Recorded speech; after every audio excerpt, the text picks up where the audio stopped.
The story kicks off with the whole city straight up burning, flames everywhere under this creepy blood-red sky. People are sprinting for their lives, and over all that chaos, some sinister voice telling everyone that the nightmare era is only just getting started. From inside the fire and darkness, this massive winged figure starts rising, basically promising even more destruction. Then it shows itself clearly, a dark angel, a level 4 enemy. Without hesitation, the creature starts spamming energy blasts non-stop, wiping out literally everything. Watching from far away, two girls see the whole disaster go down, totally helpless. The redhead freezes, because she realizes it's a level 4 monster, the kind that can erase an entire country. Her blonde friend tries to hype her up, saying she'll fight with her, but the redhead tells her to focus on getting civilians out. Even with everything falling apart, the red-haired girl decides she'll stall the monster, even if she only buys like one tiny minute. Her partner is stressing, but the redhead promises she'll somehow make it out alive. Right then, an emergency alert goes off, calling every awakened person to the local university. The girl admits she's only a level 3 awakened, but she's ready to push through as much as she can. Meanwhile, the Dark Angel starts gearing up for another attack, muttering some creepy nonsense no one can understand. Then it charges at them, and the redhead yells at her friend to run like her life depends on it. Suddenly, a dark-haired guy shows up and tells her to move aside. She's stunned as this dude preps his attack, and without giving the creature even a millisecond, he deletes it with one insane punch. The Dark Angel instantly freezes into a stone statue, and the guy casually poses in front of it like a boss. The two girls are speechless, realizing he legit one-shotted a level 4 monster. Smirking, he says, it's been ages since he last saw a human. Then he asks what year it is, leaving the redhead confused. She stammers, asking the boy's identity, while the blonde freaks out behind her. But he asks again, sounding darker this time. In fear, she replies that it's October 6th, 2024. The guy looks shook because, to him, only a year passed. In his head, he's like he spent hundreds of years in hell, but here only 1 year went by. That's when it hits him. His whole math about time distortion was completely wrong. He remembers that exactly 1 year ago is when his entire nightmare started. That was the day he faced his biggest enemy for the first time. His mind drifts back to that fall, into the hellish demon realm of Rigo. It was a stretch of endless suffering, but in the end he still came out on top. After what felt like forever, he finally made it back to his world. Meanwhile, the redhead starts wondering if he's maybe an S-class awakened or some secret government weapon, but that wouldn't make sense, or she'd already know. And the young man thinks quietly about someone falling into a different timeline. Out of nowhere, an armored car screeches to a stop right beside the trio. A bunch of agents in bulletproof vests jump out, and more awakened individuals show up on site. Their leader instantly orders everyone to get into combat formation, walking in like someone who solves problems for a living. He greets the two girls, and the redhead immediately recognizes him as leader Kim Jung-woo. He places a hand on her shoulder, apologizes for being late, and tells her to leave the rest to them. Jung-woo asks for details on the threat, but one of his men butts in, wanting attention, and starts telling our MC to step aside. The soldier even accuses him of wearing some fake awakened cosplay, getting annoyed because he's being ignored. The redhead, sensing danger, begs the leader to calm down his reckless teammate. But our hero doesn't care about their drama. He gives the guy a 3-second ultimatum. His eyes glow with this sinister energy, as he asks the man to give him one good reason to let him stay alive. The bulky awakened agent panics, pulls out his dagger, and gets ready to fight. The red-haired girl shouts that the dark-haired man literally killed a level 4 enemy earlier, shocking and rattling her leader. Panicking, the muscular agent thinks he needs to kill the stranger, or he'll be the one getting wrecked. He charges forward, shouting the name of his ability Bladestorm, but he doesn't even get the chance to use it properly. The dark-haired boy stops the entire attack with just one finger on the man's forehead. Then, with ridiculous strength, he slams the guy into the ground so hard everything around them cracks. Looking at the man sprawled on the ground, the protagonist coldly says that the 3 seconds are up. Jung-woo is frozen in disbelief, yelling and demanding what he thinks he's doing to his teammate. But the mysterious man doesn't even acknowledge him. Instead, he says, "Now isn't the time to worry about that." He looks to the sky and warns them that the portal is opening again, and even if all of them teamed up, they wouldn't stand a chance against whatever is coming. The awakened around them panic, horrified by his words. The leader can barely process what he's seeing, shaking with fear. Then a gigantic monster crawls out of the portal, immediately identified as a level 6 enemy.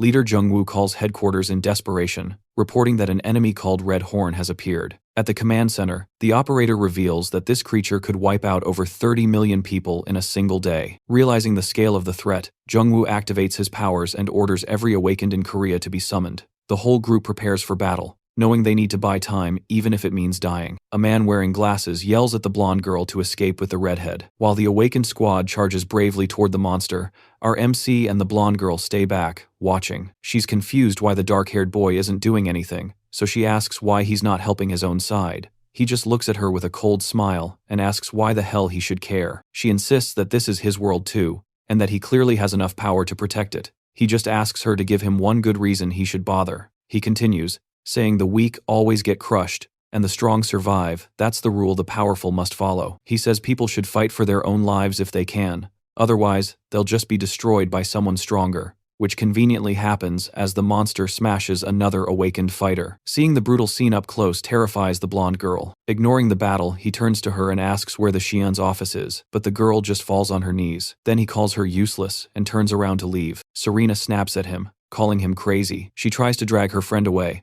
but the blonde girl refuses to go. The young woman, Nuri, stands her ground and says this isn't how powerful people behave. She pulls her swords from her portals, declaring that those with power must act. She charges at the monster, shouting that the strong should protect the weak. The boy is surprised she even tries to fight the colossal beast, but her attack barely registers. One of her swords gets knocked out of her hand. The monster opens its massive mouth, ready to swallow her whole. Nuri closes her eyes, a single tear falling as she accepts her fate. Suddenly, a voice commands the monster to lower itself. A moment later, its huge head is smashed violently into the asphalt. The two awakened fighters stare in shock at what just happened. The protagonist is now holding Nuri in his arms, calling her an interesting girl. His clothes look like demon wings as he holds her, and he says he likes her. She instantly blushes hard. Then the boy introduces himself as Taehyung and adds that he'll be her master, the great demon lord. The blonde girl is completely confused by this sudden declaration. She watches him, wondering if he might actually be a real demon. But her thoughts are cut off by the monster roaring and preparing to attack again. Annoyed, the dark-haired boy calls it an insignificant creature. With a terrifying expression, he says it doesn't even deserve to open its mouth in front of him. He throws one precise punch that instantly shuts the beast up with ridiculous strength. The force of the blow shakes everything around them. He looks at the monster and complains that its head is arrogantly higher than his. He forms a sphere of energy above it and demands why it does not bow before him. The sphere drops and crushes the creature's head into the ground. The awakened around them freeze, completely paralyzed by the insane display of power. Taehyung looks at the defeated monster and says, now they're on the same level. He stretches out his hand, extracting a crystal from the corpse. The purple crystal flies toward him, and he grabs it easily. Studying the stone with a faint expression, he comments that this is all it is. Shocked, the squad leader wonders if that might be a magical stone. Then the crystal dissolves into particles of light, while the blonde girl watches. Still overwhelmed, she stammers and asks if something happened to him. The demon lord turns to her and orders her to follow him, leaving the girl totally confused. Awkwardly, she asks what he means, but he says he won't repeat himself. He makes it clear she has no choice but to follow, which terrifies her. Right then, Jungwoo shouts that he won't allow it. He thanks Taehyung for the help, but insists that Nuri is one of them and cannot be taken. With an icy stare, the protagonist replies simply, I can. Taehyung says he didn't ask permission from anyone and tells everyone to move aside. Releasing an overwhelming aura, he forces every awakened around him to drop to their knees, writhing in pain. Jungwoo can't comprehend what kind of power he's witnessing. The hero calls them all insects. Irritated by the interference, he decides he should wipe them all out once and for all. But Nuri steps in front of him,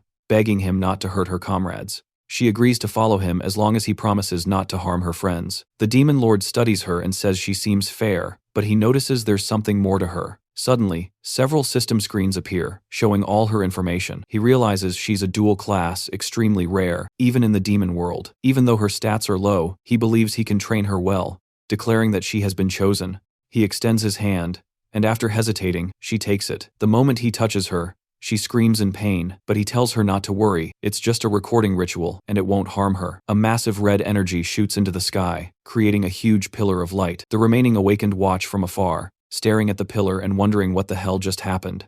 And with that, the duo vanished into the air, and the red-haired girl just kept wondering what had happened. A little later, the scene cuts to this purple-haired dude healing leader Jungwoo's injuries and patching up all the beaten-up awakened people. Meanwhile, Serena is chatting with the rescue team leader, Sung-ho, who's struggling to process the fact that one awakened guy soloed a bunch of high-level enemies and even snatched Nuri at the same time. The girl tells him she can barely believe it either and drops the guy's name Taehyung. She also mentions he'd been hunting for the Xian's office, which instantly ticks Sung-ho off. Serena asks if they're planning to chase him, but she warns them it's basically impossible, since no one there could stand a chance against a monster like that. Meanwhile, we cut back to Taehyung and Nuri, walking off together. As they get close to a building, he asks if this is the place, and the nervous blonde girl confirms. In her head, she's debating whether she should try warning her team about her location. She even considers sending her coordinates right then. But Taehyung, reading her like an open book, casually says there's no need to warn anyone, freaking her out.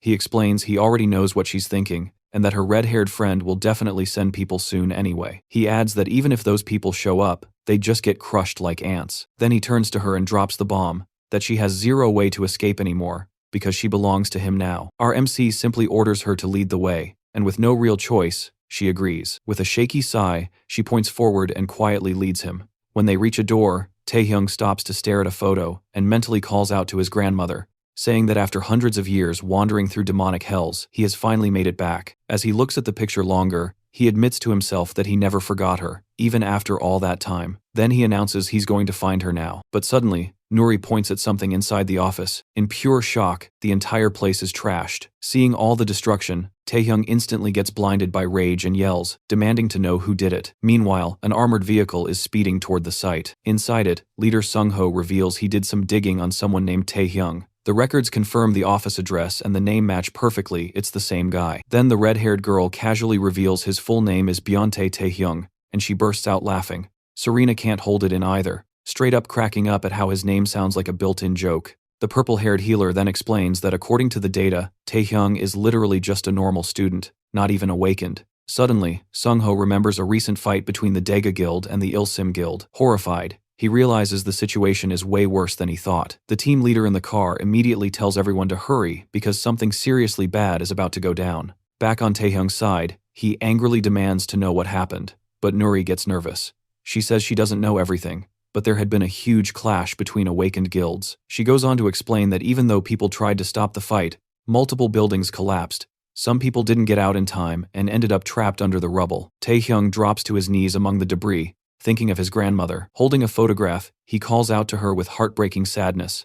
His mind flashes back to his childhood, him hugging her while she playfully complained about her weight. She worked hard, and the hopeful kid promised they'd have a better home someday. But returning to the present, he breaks down inside, thinking about how excited he was to finally live with her again. The blonde girl watches him from a distance, feeling the full weight of the grief he's radiating. A dark, heavy aura begins rising around him as he demands to know who caused all this. Furious, he questions which unlucky souls dared to hurt the only family he had left. His anger peaks as he asks what kind of monsters could have done something like this. Then he pauses, sensing something. Leader Sung-ho formally introduces himself as part of the White Tiger Intelligence Service. He bows and asks to talk, thinking to himself that with all the energy he feels from the boy, Taehyung must be at least Class A. But Taehyung just says he doesn't feel well and tells everyone to get out of his way. Sung-ho insists, explaining that the people responsible are from the Society of the Awakened, but their identities haven't been revealed yet. Taehyung coldly replies, "That's it," and turns around to leave,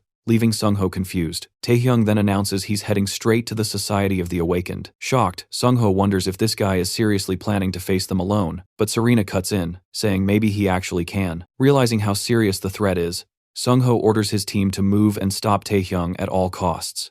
The squad members complain, annoyed they have to go restrain some random dude. The guy in the beanie mocks the situation, says if Taehyung is actually awakened, then he shouldn't be a problem, and throws a bunch of stones at him. But the stones instantly break apart, not even scratching Taehyung. The team comments that the target actually seems pretty strong. Then, another awakened member jumps in and attacks with a massive weapon, but it doesn't even tickle Taehyung, who stands there with a blank expression while holding the weapon effortlessly. With one smooth motion, he yeets the guy into the distance. The beanie guy immediately screams at everyone not to attack anymore. Taehyung then uses an invisible barrier to block another attack, and the beanie guy is slammed into the ground by an invisible force as Taehyung orders them all to move aside. Seeing the scene, Serena warns the others that they never stood a chance of stopping someone like him. With the whole team defeated, she says she wasn't exaggerating when she mentioned he could wipe out the entire association. Surrounded by dark aura, the leader wonders how anyone could possibly stop a monster like that. Suddenly, a hand grabs Taehyung's cloak, trying to hold him back. It's the blonde girl, calling him master and begging him not to go through with his plan.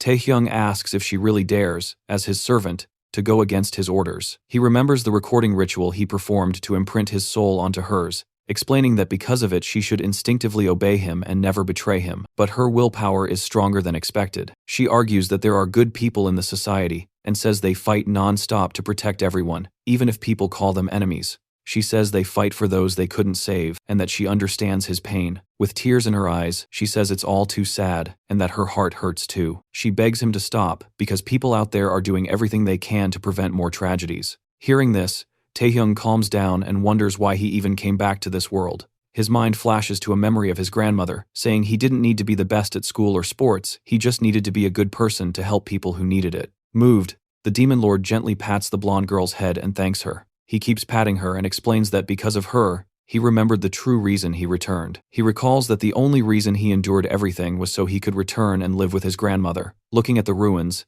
he laments that it's too late now for the person he loved so much. Then he declares that he'll protect this world exactly the way his grandmother taught him. The blonde girl smiles wide and agrees with everything he said, but he immediately scolds her, reminding her she wouldn't even be alive if he hadn't shown mercy. He then turns to the defeated team and says he won't go after the society anymore, but only under one condition. The team is confused, so the leader asks what condition. Taehyung holds up a glowing object and reveals the terms. They must find his grandmother's killer within 3 days. The scene cuts to this huge, intimidating building, the Regional Intelligence Service HQ.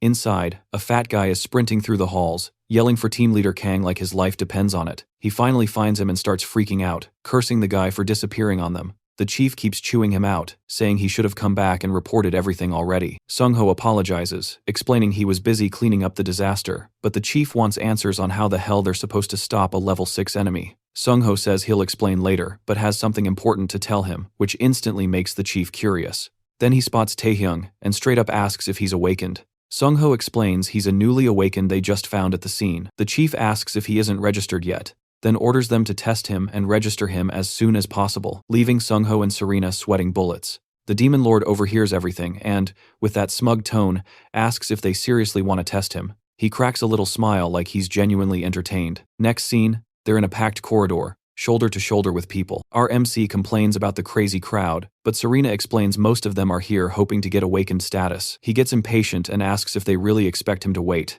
She panics and runs to reception, thinking if he's forced to wait, something terrible might go down. She tells the receptionist they're from the White Tiger team. The staff confirms if this is for the power measurement of Mr. Byeontae Taehyung, but points at the huge line and says tons of people are waiting, and they'll need to wait 1 or 2 hours. Instantly, Taehyung's eyes turn red with anger. The dark aura spills out, and he asks if they seriously dared make him wait behind useless people. A guy in line snaps back and tells him to wait like everyone else, but immediately freezes in terror under our demon lord's overwhelming pressure. With total disgust, Taehyung orders everyone to move out of his way. The receptionist goes pale. Our MC says measuring these insignificant beings is a waste of time anyway. While Nuri tries to calm a terrified guy nearby, Taehyung tells them to classify him right now if they've got the guts. People collapse from the pressure, and the chief freaks out, complaining that they sent him for a test, and now this is happening. He groans that awakened individuals are precious, and they can't afford this chaos. The blonde girl, smiling, says they're actually lucky he didn't go further. She says her master was being pretty kind, not hurting anyone seriously. The fat chief wonders what kind of monster this guy is to cause reactions like this. Cut to the testing room.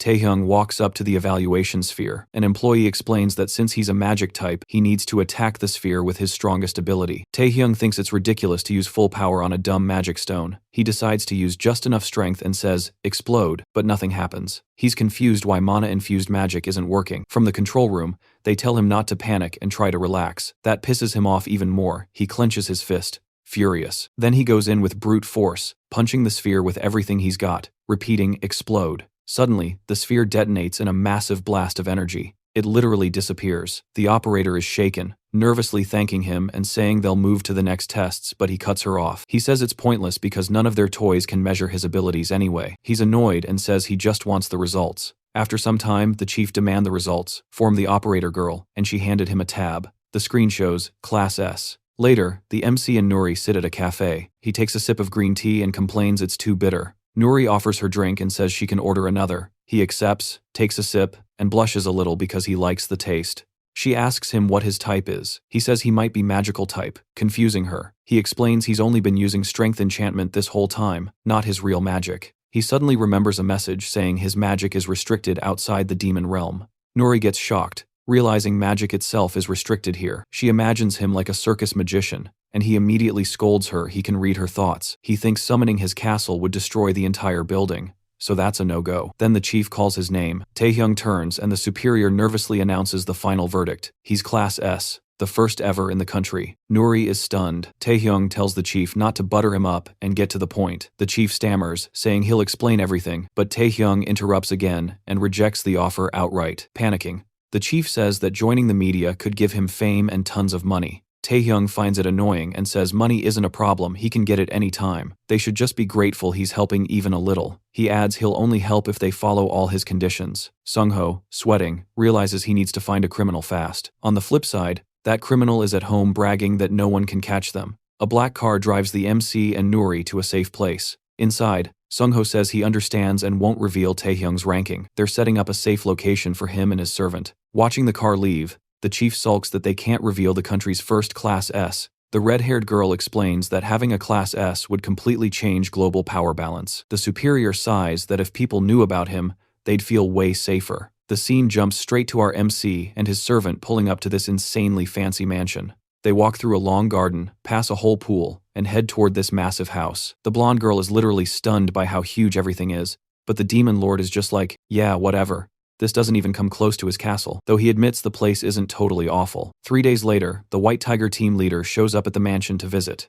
As he gets close to the door, he hears weird noises inside and gets confused, wondering if there's a whole fight happening in there. He pushes the door open a bit to peek inside and figure out what is going on. Inside, he sees the training room completely wrecked, with the girl sitting on the floor. The protagonist keeps pushing her, telling her to come at him with everything she's got. She listens, grabs her swords, and charges at her master. The team leader finally realizes they're in the middle of hardcore training. The blonde girl crosses her swords and jumps toward her master, fully ready to strike. She comes down from above, slashing hard, but Taehyung just stands there watching. She slams her swords down on him, but he casually catches them with his bare hands, leaving her totally shocked. Then he yeets her across the room. She skids on her knees like she's about to counter, but lets out a small cry of pain. The young man decides training is over for today. He tells her she may be weak, but she's improving, so she needs to keep training non-stop. Then he thinks to himself that, if she really wants to be his subordinate, she has to reach Class S. Nuri reminds him that today is the deadline he set, which makes Sungho, who's still hiding at the door, super nervous. The girl asks if he's seriously going to kill them, and he says he already gave them enough time. She argues that those people are still precious lives and he shouldn't do that. Her words make him pause, because he hasn't heard anyone say something like that in centuries. He remembers the demon realm where life meant nothing, and survival was the only rule. He reassures her that this won't be meaningless slaughter. This is revenge for his grandmother and a warning so it doesn't happen again. He adds that even if some innocent people die, this action will save many more. She agrees, and he realizes he's gotten soft ever since coming to this world. The team leader suddenly barges in yelling that he can't listen to their conversation anymore. He says he came to deliver something, and the young man complains that he could have just called. Embarrassed, the leader explains that he wanted to hand it over personally. He also notices that the girl looks totally different now and wonders if it's because she's the young man's subordinate. Irritated, the demon lord says he hates wasting time, so the leader apologizes again. He hands over a folder and says the investigation results are inside, just like he promised. The young man opens the file and finds out the culprits are the Ilsim Guild, an old gang that awakened after their leader gained powers. They're still cruel criminals who torment normal people, but the White Tiger team can't touch them because the guild is connected to the association. The demon lord closes the folder and says scumbags like that exist everywhere, and honestly they're lucky. He says the leader can just sit back and let him handle the dirty work. Then he looks at his servant and asks if she gets what needs to happen. The blonde girl looks confused for a second but then realizes what he means. He tells them to wait here because his revenge is finally close. Meanwhile, the Ilsim Guild leader Kim Giltae is celebrating taking over another territory. He mocks the National Intelligence Service, feeling untouchable. Suddenly, a massive explosion from the sky slams into the building. Inside, everything turns chaotic as guards sprint around trying to protect their leader. They rush outside while Giltae angrily demands to know who dared to attack them. The guild members look up at the sky, completely horrified. A flaming message appears, calling them to pay for their sins. They panic instantly, screaming for their leader and pointing at something in the flames. Floating in the sky, the demon lord calmly asks if they're really the Ilsim Guild. He commands them to confess their sins and bow until their bones crack. promising to kill them painlessly only after they do. The guild members are terrified beyond reason. The leader points at the demon lord and shouts that he's the one responsible, and declares that he and his guild will kill him. A member thinks this is his big chance to gain rank and charges forward, yelling insults. The demon lord drops down from the sky, looking at all of them with pure disgust. He lands hard, telling them this is their last chance before he stops showing mercy. The criminals freak out, wondering what kind of monster they're facing. One coward decides to bail and screams that he's done with this madness. But Taehyung asks who said running was an option. He throws a metal beam straight through the guy, killing him instantly. The leader freezes, horrified at how brutally his man was killed. The demon lord says they could have had an easy death, but lacked the guts. Giltae is speechless and terrified by the protagonist's monstrous aura. He immediately ditches his guild and tells them to fight instead. The boy laughs at how pathetic the leader is for abandoning his own people. He thinks this world isn't any better than the demonic one and unleashes a huge blast that shakes everything. The area is shown, wrecked ground, cracked, walls destroyed. Elsewhere, the safe room activates windows seal, doors lock. The henchman explains the room is built with magical gems, so normal attacks won't work. The leader gets angry, thinking this is punishment for a job gone wrong. His henchman nervously asks how many men are left and admits he already sent everyone away. Suddenly, several guild members gather outside, hyping themselves up, saying they can take down a Class A. They spot the intruder and one panics, shouting that the guy is way too strong. They realize he's a high-level awakened and charge him together. The demon lord grins, loving the challenge, and tells them to come at him all at once. He runs into them and wipes them out effortlessly, while they scream in panic for help. Inside the safe room, the leader and his henchmen listen in absolute fear. The leader goes quiet, thinking hard about something. Outside, the boy triggers an explosion and casually asks if that helped at all. He walks through the destruction toward their hiding spot. With a cold expression, he says rats always end up in the walls. The henchman is stunned, unable to believe one person beat so many awakened alone. He crawls to the glass window and bangs on it desperately, screaming that he doesn't want to die, but the barrier doesn't move. The demon lord grabs him by the neck and asks why he's scared of dying when he happily killed innocent people. Then he crushes the man's head and ends him instantly. The guild leader trembles, calling the boy a monster. The demon lord replies coldly that he only came for total extermination of the guild. He asks the leader for one good reason, not to kill him right now. The man lies and claims everything was self-defense, but Taehyung knows the truth. He calls out the lie, saying they were the ones who attacked without giving any chance. The leader is stunned, he knows, and starts thinking the boy must be joking. Then he tries to hype himself up, saying he's the guild leader and will kill the protagonist even if it costs him an arm. He charges and throws a punch at Taehyung's face, but nothing happens. The leader gets furious when he realizes it didn't even leave a mark. With glowing eyes, Taehyung says he'll give him 1 full minute to keep trying. The leader loses it and yells that he can't take this anymore. He throws punch after punch, but every hit is blocked by an invisible barrier. The boy watches him like he's watching paint dry, thinking there's no way he could lose to trash like this. Then he remembers his grandma, his whole reason for coming back here. The leader screams that this next punch will hurt, but before he can even land it, his arm is suddenly cut clean off. The demon lord stands still while the man howls in agony, yelling that the minute isn't over yet. Taehyung looks down at him and says he changed his mind. He tells the man he'll finish him now, and he'll make sure he feels every kind of pain possible. The leader begs for help, asking why the protagonist even cares about their deaths. He promises anything, desperate to survive, but everyone he could turn to is already dead at the boy's hands. With pure horror in his eyes, he realizes there's literally no one left to save him. He keeps begging for help until the moment he dies. Sometime later, the whole guild building got wrapped in police tape. The chief looked around the mess and basically said the boy really didn't hold back at all. He sounded stressed, saying that even though this situation was already bad, there was another problem coming. He explained that the Awakened Association wasn't just gonna chill and ignore this. One of the members pointed out that this wasn't just a murder, this was straight up a massacre, and he questioned how they could pretend this level of violence didn't matter. Inside a meeting room, people were already arguing about how to punish an S-Class Awakened. Someone said they couldn't allow vigilante justice to start trending in the country, but the meeting leader ignored all that and switched topics, saying there was a bigger issue, the sudden spike in portals. He said there'd been a huge increase lately, 12 portals just this week, and strong monsters popping out, and the worst part was that no hunter had taken them down yet. Luckily, they had an S-Class on their side, and he trusted the boy to handle it, but he also said the kid couldn't just do whatever he wanted. Right at that moment, the chief panicked when the leader demanded that the boy apologize for what happened. The guy with glasses immediately realized the leader was serious and apologized.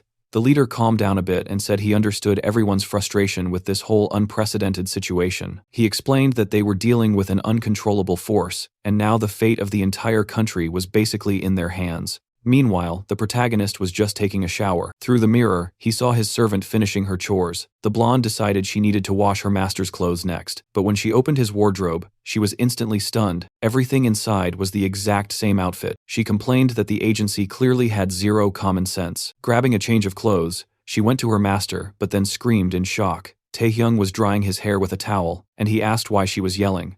Completely red, she demanded to know why he walked out of the bathroom like that. Stammering, she handed him the clothes and begged for permission to leave quickly. She ran out, and he just thought about how reckless his subordinate was. Later, the two sat together in the garden, enjoying the day. Nuri watched him quietly, thinking he'd been silent for days and seemed empty after his revenge. She wondered what she could do to make him feel a bit happier. Then suddenly she got an idea and turned toward him with an excited face. She smiled, moved closer, and suggested they go shopping together. He looked surprised and repeated her suggestion in his mind. She said they needed new clothes anyway, and he actually seemed into the idea. Nuri got super cheerful hearing his response. She said she'd get ready, but he told her there was a problem. Worried, she panicked and imagined something bad, but he simply said he was totally out of money. Nuri offered to lend him hers, but he declined immediately. Then he summoned a purple crystal and said that Alor doesn't borrow money. Holding the gem, he explained that selling it would give them more than enough cash. A while later, they arrived at a tall building in the city center. The girl explained it was the National Intelligence Services trading market, where not just agents but awakened individuals also did business. As they walked in, a cheerful attendant greeted them and asked what they wanted to sell. She said she needed to see the item first to assess it, but when she saw the purple crystal, she froze in shock. Nervously, she asked them to wait while she made a call. She called Mr. Park, telling him someone wanted to sell a rare gem, and excitedly said the size was abnormal. Minutes later, the man sat with them in his office, introduced himself as Park Sun-ho from the sales division, and welcomed them. He wondered why an intelligence service agent was here with this random guy. Then the protagonist casually dropped the massive crystal onto the table. Park Sun-ho was stunned and couldn't believe the size, asking about its level. The protagonist asked for their offer, while the man just kept staring. Sun-ho apologized and said buying something that huge would require a national-level budget. Annoyed, the young man took the crystal back with a disgusted look. Then he used his power to break the huge gem into smaller pieces. The sales guy was shocked while the boy asked if that was enough. Park wondered how anyone could break magical stones, and said even this small piece was worth billions. He said he could buy it, but needed time to gather the money. The hero looked disappointed and said the biggest trading market in the whole country didn't even have enough cash. Nuri stepped in and asked if they could at least pay some portion up front. The man said this was an unprecedented situation, and the girl reminded him they'd profit massively from the stones anyway. Then she made an offer. If he paid 1 billion right now, they'd accept. The protagonist stared at her, thinking how she dared to negotiate like that. Under pressure, Park accepted and thought the boy in front of him was a wild beast. Shortly after, the 1 billion transfer went through, landing in Taehyung's account. With the payment confirmed, Nuri smiled and said now they could go shopping. Walking down the street, she suggested checking out the master's clothes first, excited at how good of a deal she got. Meanwhile, at the office, Mr. Park was furious, ranting about how those worms dared to pull that on him. He couldn't believe they took advantage of someone who considered himself elite. Fuming, he grabbed his phone and swore he'd show them the true power of money. He called someone and said he had scoundrels he wanted taken care of. Far away, the protagonist and his subordinate happily enjoyed their shopping trip, when suddenly the sky turned purple and lightning flashed everywhere. A sinister purple aura surged through the city sky, catching everyone's attention. The girl stayed excited, admiring the fancy clothing stores. She pointed at one and asked her master to go with her, but he told her to pick something first because he didn't need anything. She instantly refused, saying today was all about fixing his wardrobe. She grabbed his arm and dragged him inside, insisting that he'd dress well today. He just watched her quietly, a bit surprised by her boldness. He thought that the more he observed her, the more impressive she seemed. He looked at her hand holding his fingers and continued thinking that the more he paid attention, the more peculiar she was. They arrived at a fancy clothing store called Mori. At the entrance, a nicely dressed employee bowed and asked if they were looking for something specific. Nuri pointed at the clothes excitedly and told him to dress her boss head to toe in the best stuff they had. The protagonist groaned about how boring this was. Meanwhile, that sinister portal kept expanding and pulsing purple energy across the city. Soon, the store employees returned, saying they were done. The girl was struck speechless, completely amazed by her master's new look. Wearing the new outfit, the protagonist said he wasn't used to clothes like that. Feeling awkward, he asked her what she thought. Flushed and stuttering, she said he looked really, really handsome, swearing she meant it and that he looked amazing. She said she couldn't wait to tell everyone that he was her master. He adjusted his collar, still uncomfortable, and said they could go. She asked if he didn't want to check the mirror, but he said he didn't need to. Her opinion mattered more. Then he told her it was time to buy her things. Blushing hard, she thought he liked the outfit, and that she got exactly what she wanted. He urged her to hurry, and she agreed excitedly. After a while of shopping, the two stopped at a cafe to rest and grab drinks. Holding all the shopping bags with a big smile, the girl looked completely satisfied with how everything turned out. Suddenly, the young woman's eyes go wide because she spots something super weird in the city sky. She looks up, totally startled by whatever just popped up above them. The duo freezes, staring at this massive purple portal that literally spawned out of nowhere over the entire city. Everyone on the street stops dead in their tracks, all staring at this freaky-looking thing. The blonde asks what it is, and her boss confirms that, yep, a gate just opened.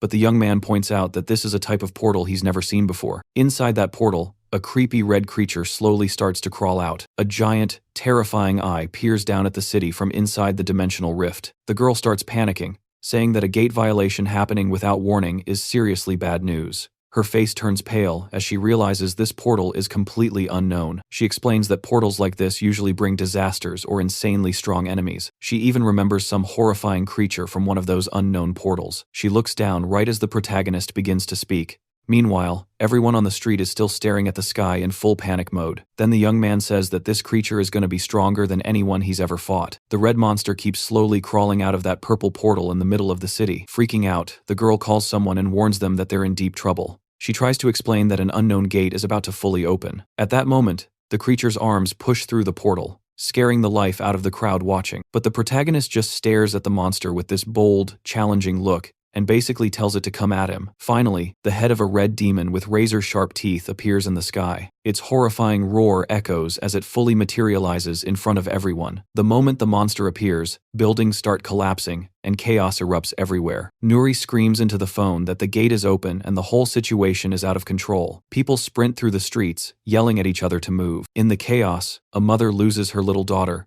leaving the child alone and terrified. The person on the phone asks the blonde what she said about evacuating civilians. They ask if she's listening, but the girl is too shocked to respond. She finally says her master will evacuate everyone and tries to reassure them that everything's going to be okay while they wait for reinforcements. But the demon lord just smiles with this dark, excited expression. His partner looks at him in fear and calls out to him. His eyes glow red as he gives a sinister, hyped-up smile. The young man recognizes the creature and says it's an arrogant and insane dragon beast. He remembers a fight in the demon realm where he literally ripped one of their throats out. Looking at the portal, he thinks that finally, someone worthy has shown up. A magic circle appears around him, and he celebrates the chance to fight all out against a strong enemy. Panicking, the girl screams her master's name, trying to snap him out of it.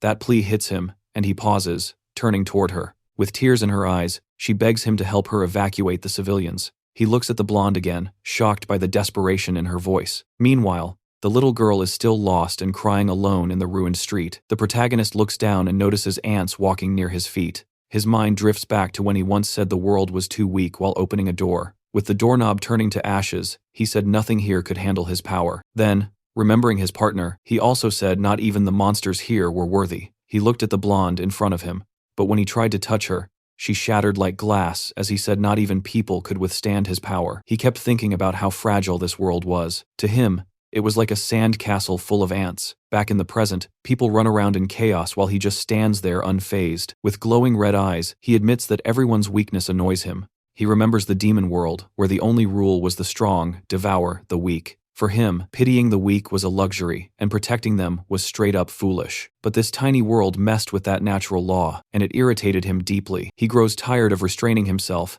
and decides he's done living uncomfortably. After all, this is the first real opponent he's had in years. Floating upward, surrounded by dark aura, he shouts that now no one can stop him. Desperate, the girl cries out for her master again, forcing him back to reality. With a devastated look, she begs him to help her. Tears run down her face as she clasps her hands, pleading for him to save the innocent people. Up in the sky, the red monster roars again, blasting destructive energy. Debris from a department store starts falling. She looks up, wondering if she can destroy all of it. The blonde leaps into the air with her blades, spinning as she cuts through some of the falling debris to protect the crowd. But she panics because she can't stop all the pieces alone. As some debris is about to crush a mother and her child, She screams, then an invisible barrier appears and blocks the impact. Nori watches in shock. The protagonist just used his magic to protect the two. Then he explodes the rest of the falling rocks before they can hit the civilians. His subordinate stares at him, stunned, while he finally smiles calmly and tells her to evacuate everyone. He floats in the air surrounded by a powerful aura while she watches from below. He reflects on how he almost ignored his own subordinate. Surrounded by flames, he declares he won't be an incompetent lord. The girl thanks him and runs off to guide the civilians out. She blushes and feels genuinely happy as she does what he ordered. With her blades ready, she yells for everyone to follow her and leave immediately. She points the way while the boy thinks he's doing all this because of her. He figures helping for a few seconds won't kill him. But standing alone in the ruined street, he says, there's a catch. He glares at the creature in the sky, saying he hates that thing hovering above his head. Then, dark, shadowy wings burst out of his back. With an intense red glow, the wings unfurl completely, and he rises into the air. He shoots upward, ready to face the threat head-on. Looking at the monster inside the portal, he notes that the creature seems stuck. The giant eye stares at him with pure rage. With a grin, he tells the monster he'll help pull it out. Then he grabs the dragon's snout and punches it with insane strength, yeeting the monster straight into space. People and his partner just stare at the sky in shock. Our hero says that up there, they can fight without interruptions. With a flash of colors, he shoots upward, smiling as he goes. Everyone watches a beam of light launch into outer space. In an instant, they're both in space, floating above Earth. The red dragon looks around, frantically for its opponent. The boy appears right in front of it, asking if the beast is awake now and saying no one will disturb them this time. With his glowing eye, he notes that this seems like a really ancient dragon. He hopes the dragon won't embarrass him. Then a floating screen pops up with info about the creature Kuroz. It says the beast got lost and broke the rules because of some contract. He wonders if the dragon gave up on itself and violated its contract. Suddenly, the creature opens its mouth and forms a blue energy sphere. It shoots an energy beam, and the young man immediately knows this is bad. Floating in space, he realizes the human world is right behind him. If that attack hits Earth, it'll be a massacre. He says he can block it easily, but then, coming out here to fight would have been pointless, so he chooses to tank the attack head-on. The beam hits him directly, but an invisible barrier protects him. The dragon stops, thinking it got him, but the boy is just standing there in space, totally unharmed. The protagonist stares at the dragon and complains that he just bought those clothes. The creature gets furious and charges another,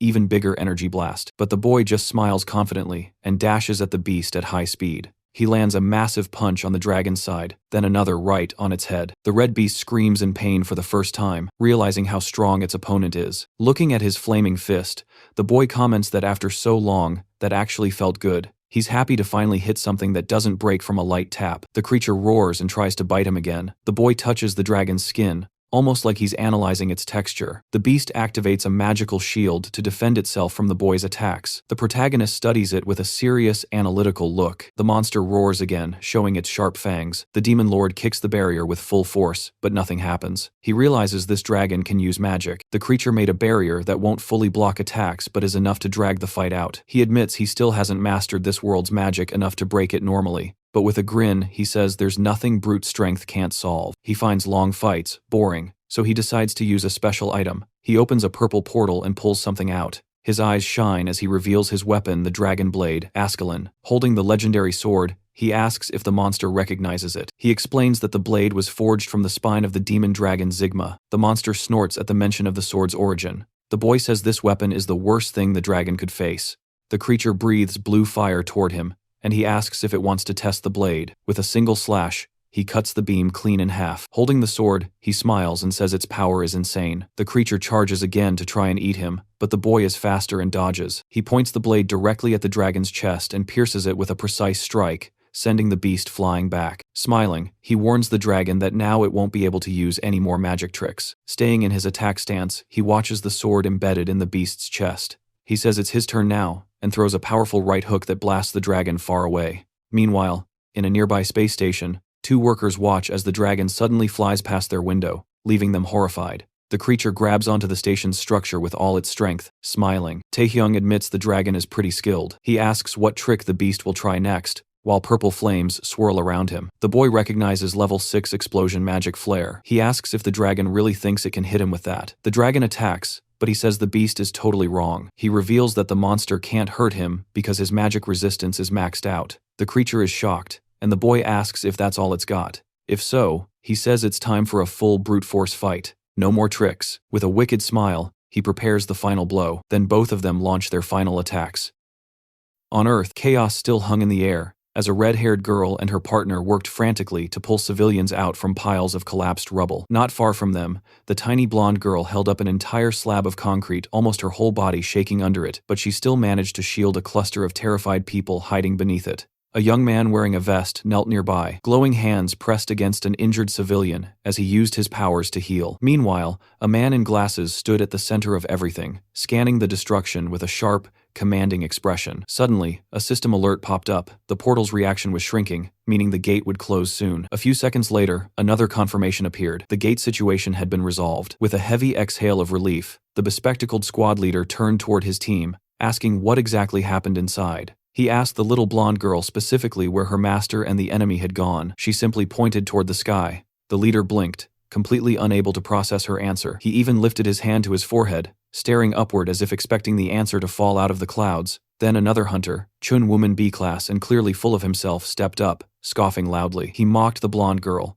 asking if she expected them to believe that the enemy just disappeared into the sky. She insisted she was telling the truth, but Woman kept snickering like she was making it up. The bespectacled leader tried to calm him, reminding everyone that they were all still in shock, but Chun Woman wasn't having it. He snapped that he wasn't here to clean up their mess. Right then, a deep, authoritative voice cut through the argument. The White Tiger leader appeared, his presence instantly crushing the mood. He scolded Chun Woman sharply, warning that he would file an official complaint if Woman opened his mouth again. Woman glared back with bitter resentment, mumbling something about whether the White Tiger thought all awakened people had the same kind of power. Before anyone could say another word, Nuri suddenly looked up again. Her eyes widened, and then everyone else looked up too. Fear spread instantly. Meteors were falling. Fiery orbs came streaking down toward the city, and people started screaming. Someone yelled for everyone to run and take cover. But before the meteors hit, one of them suddenly sprouted wings, paused mid-air, then crashed into the ground with explosive force. The blast sent shock waves ripping across the area, throwing agents and civilians like ragdolls. Dust and flame flooded the street. The blonde girl shielded her face. For a second, she was shocked, but then her expression softened into relief,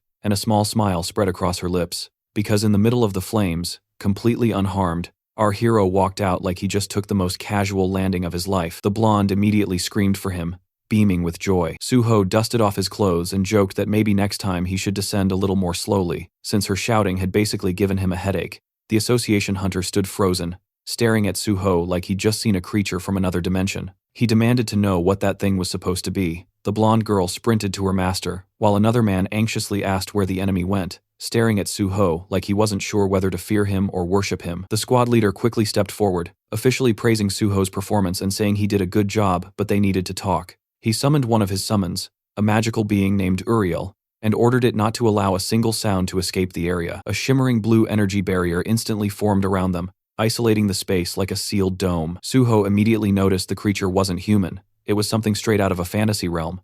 The leader explained that things had gotten complicated because everyone now knew about Suho. Thanks to the fight, the world was about to learn that a Korean awakened had defeated a level 7 enemy, a monster classification that practically no one survived. He kept talking about political pressure and consequences, but Suho cut him off, annoyed. He told the man flatly to stop wasting time and get to the point. So, the leader finally admitted it. They might have to reveal Suho's existence publicly. The blonde girl's eyes widened nervously as she stared at her master, unsure what this meant for him. Outside the barrier, people were already taking pictures, pointing at Suho, talking loudly about what they'd seen. Suho thought to himself that, in a world full of ants, something like this was bound to happen eventually. The leader looked frustrated mostly because this guy was impossible to negotiate with. But then, out of nowhere, Suho simply nodded. He agreed. With his arms crossed, he told the leader to reveal anything the government wanted. The leader blinked, stunned, asking if Suho was absolutely sure. Suho deadpan said not to make him repeat himself. He just had one warning. He didn't want any trouble. Then he casually raised his hand. A massive pink pillar of energy burst upward, streaking straight into the sky with a thunderous hum. The two association men stared at him,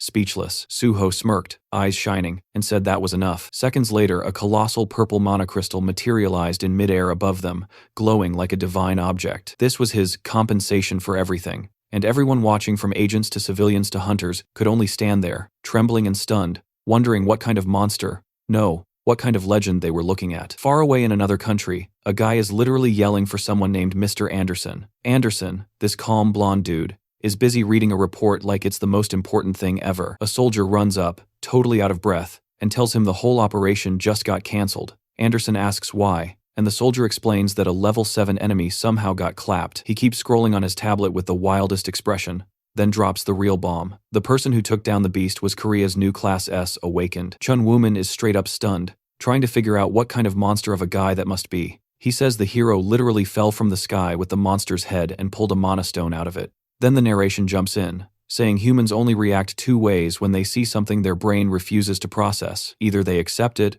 or they deny the hell out of it. The association hunter chooses denial like a champ, smirking and shouting that none of this is real. He claims they almost fooled him and says everything is just special effects. A blue-haired agent tries to calm him down, but the guy refuses to chill. The squad leader admits it's unbelievable, but insists it's 100% real. He says the person in front of them is officially the nation's new Class S Awakened. The hunter still looks at the young man like it's a joke. Furious, he shoves the agent and screams that calling the kid Class S is absolute nonsense. He accuses the intelligence service of manufacturing a fake Awakened just to scare guilds. He rants that nobody would believe some story about a monster dying in the sky anyway. That's when the blonde girl snaps and yells that her master isn't a fraud. She says without him, Seoul would have been wiped off the map, and that the man should honestly be thanking him. But the rude hunter points at her and yells at her for butting in. He turns to the protagonist and starts ranting about how the agency clearly doesn't teach their servants any respect. The hero responds calmly, saying the man's shouting is basically the equivalent of a mosquito bite to him. His subordinate stares at him, surprised at how protective he suddenly is. Then he unleashes his aura, eyes glowing red, and asks how the guy even dares to insult his servant. He says he's not generous enough to let this slide. The hunter starts trembling, and the young man warns him clearly never badmouth him or his subordinates again, or he'll face the most painful ending he can imagine. The hunter instantly shrinks, overwhelmed by the presence of what feels like a demon lord. He collapses to the ground crying, while the young man walks away bored, telling his servant to come along. She quickly obeys, still stunned, and follows him. The blue-haired agent just watches everything silently while the terrified man cries on the floor. The suited agent rubs his head, unable to imagine how all this is going to turn out. Then, an official announcement drops, declaring Taehyung Ba-yeontae as Korea's first Class S Awakened. At a press conference, someone announces that he handled the gate incident. Back at the office, the agent says the public announcement is out. The protagonist smirks, saying ironically this whole mess won't cause any problems. Nuri explains that her master is now one of the 9 Class S Awakeners in the entire world. She says that no organization in the country would dare challenge him now. The squad leader, checking his tablet, says that was actually their main worry. He explains that without high-level heroes, Korea was basically at the mercy of other nations. Japan and the US tried to interfere, but the protagonist handled everything solo. However, the agent warns that other countries won't just sit still, they'll definitely try to eliminate him. So he suggests building as many alliances as possible. He says the Wolf Team Awakened unit from the USA asked to visit him. The young man says he doesn't care, surprising the agent with how casually he brushes off such a big opportunity. The MC crushes his can and says even the strongest in the world mean nothing to him. He complains that his rare day off is now completely ruined and tells the agent not to bother him with such irrelevant stuff again. Nuri starts worrying, trying to figure out how she'll convince her master to say yes. Then she suddenly gets an idea, remembering a moment when her master showed interest in something very specific. She interrupts the agent and asks about the Wolf Team, then mentions that Anderson, the world's strongest Awakened, is part of the squad. The suited man confirms, shocked, saying Anderson himself is coming. He adds that Anderson specifically requested to meet their hero. That finally gets the protagonist's attention. With a slight smile, he finds the situation interesting for the first time. The blonde smiles too, knowing her master only gets excited when a strong opponent is involved. Right then, the protagonist changes his mind and says he'll meet the mysterious man. At a landing strip, a private jet rolls in, carrying someone actually worth the hero's time. 2 suited men step out, and one casually comments on how extra the whole welcome setup looks. The other man tells him not to get hyped, and definitely not to cause chaos this time. Anderson agrees, saying they're here to visit an ally and they better behave, but also reminds them that everyone already knows the Pentagon didn't send them for fun. Their team has clear objectives on this mission, so he wants them to stay focused for now. The buff guy cracks his knuckles, agreeing right away. With the Wolf Team gathered, the blonde leader thinks that once the timing is right, they'll act however they want anyway. Inside the plane, one of the agents tells his partner again that they're not here to play around, and that the Pentagon gave them 2 missions. The first, recruit the new Class S Awakened. He pauses, turns serious, and explains the second part, testing how strong Korea's new hero really is. He tells the warlord he'll handle everything else while the blonde should focus on the mission. But Anderson has one lingering thought, something about what happens if their offer gets rejected. He says in that case, he'd straight up crush the protagonist.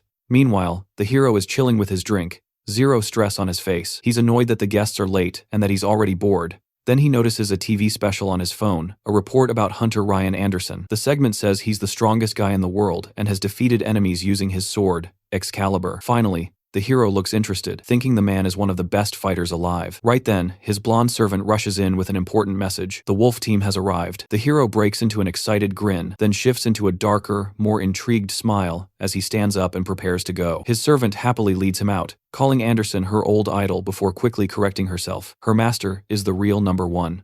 The hero wonders if this world even has body modification tech yet. He remembers the surgery he had in the demon realm, which changed him so much he's no longer a pure human. He recalls the powerful opponents he faced there, none of them fully human. As his servant guides him to the door, he pats her head, thinking about just how strong she really is. On the other side, the wolf team waits, and Anderson watches the hero approach. The protagonist walks toward the two men near a huge window, calm and collected. Their eyes lock, both glowing with interest, and the hero wonders how strong a pure human can actually be. A suited agent steps forward and greets him, introducing himself as John Homan, director of the National Intelligence Service. The hero doesn't react. He just stares at the outstretched hand, ignoring the handshake completely and leaving the director awkwardly hanging. The American team watches this with mixed disgust and curiosity. Nuri tries to apologize for her master, but the director says he understands the hero clearly has his eyes on someone else. He introduces the wolf team, and one member steps forward as Jensen, a Class A awakened. Nuri is surprised to hear him speak perfect Korean, but she still worries about how her master might respond. The hero studies Jensen silently, and the American assumes the kid is disrespecting them. He comments that the hero must have been pretty strong to take down the dragon earlier. Another American agent gets irritated by the hero's cold attitude and calls him a stuck-up brat. He shoves Jensen aside, grabs the hero's hand, and forces a handshake, mocking Korea's manners. He squeezes hard and asks if basic courtesy doesn't exist here. Nuri panics instantly, seeing where this is heading. Brad, the arrogant agent, thinks he'll crush this fake Class S himself, but his smug smile fades in seconds. Confusion hits him hard. Nuri lowers her head, already bracing for impact. During the handshake, the hero casually starts crushing Brad's hand. Brad panics as the pain kicks in. To break free, he activates his ability, Explosion. The blonde servant yells for the director as things escalate, and Jensen screams at Brad, calling him an idiot for starting a fight. The hero stays icy calm and tells Brad to disappear.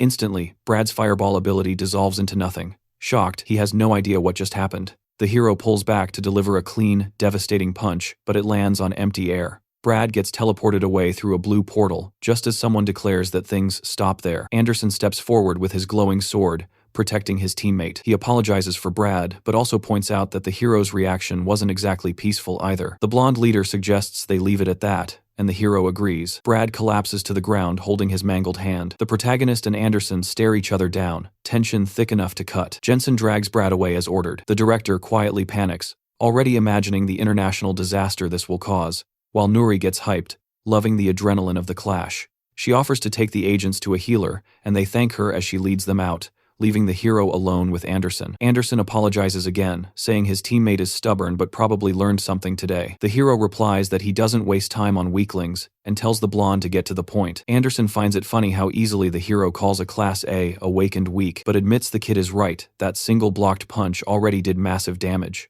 The blonde realizes that if they ever became enemies, this hero would be a nightmare. Finally, he makes his offer. He asks if the protagonist wants to join them in the United States. The hero instantly refuses. The director freaks out since the US is essentially trying to steal Korea's Class S. Anderson is surprised, but the hero repeats that his answer won't change. Then the hero provokes him, saying that deep down they both know what the American truly wants. He releases his aura, saying they're both curious, and suggests they fight right here. With a confident smile, the warlord accepts the hero's challenge. Meanwhile, in another room, a healer was patching up Brad's busted hand while the American agent stayed furious, blaming Jensen for putting him through this humiliation. Jensen didn't bother entertaining the tantrum and reminded him that everything happened because of his own attitude. Brad fired back, yelling that the Korean hero had disrespected the strongest team in the world. Nuri watched the argument unfold, confused about how Jensen remained this calm. Jensen just shrugged it off, saying there was no problem here at all, because their opponent was a Class S, one of the strongest beings that existed, and someone like that earned the right to be arrogant. He told Brad plainly that their team's strength came from Anderson, not him,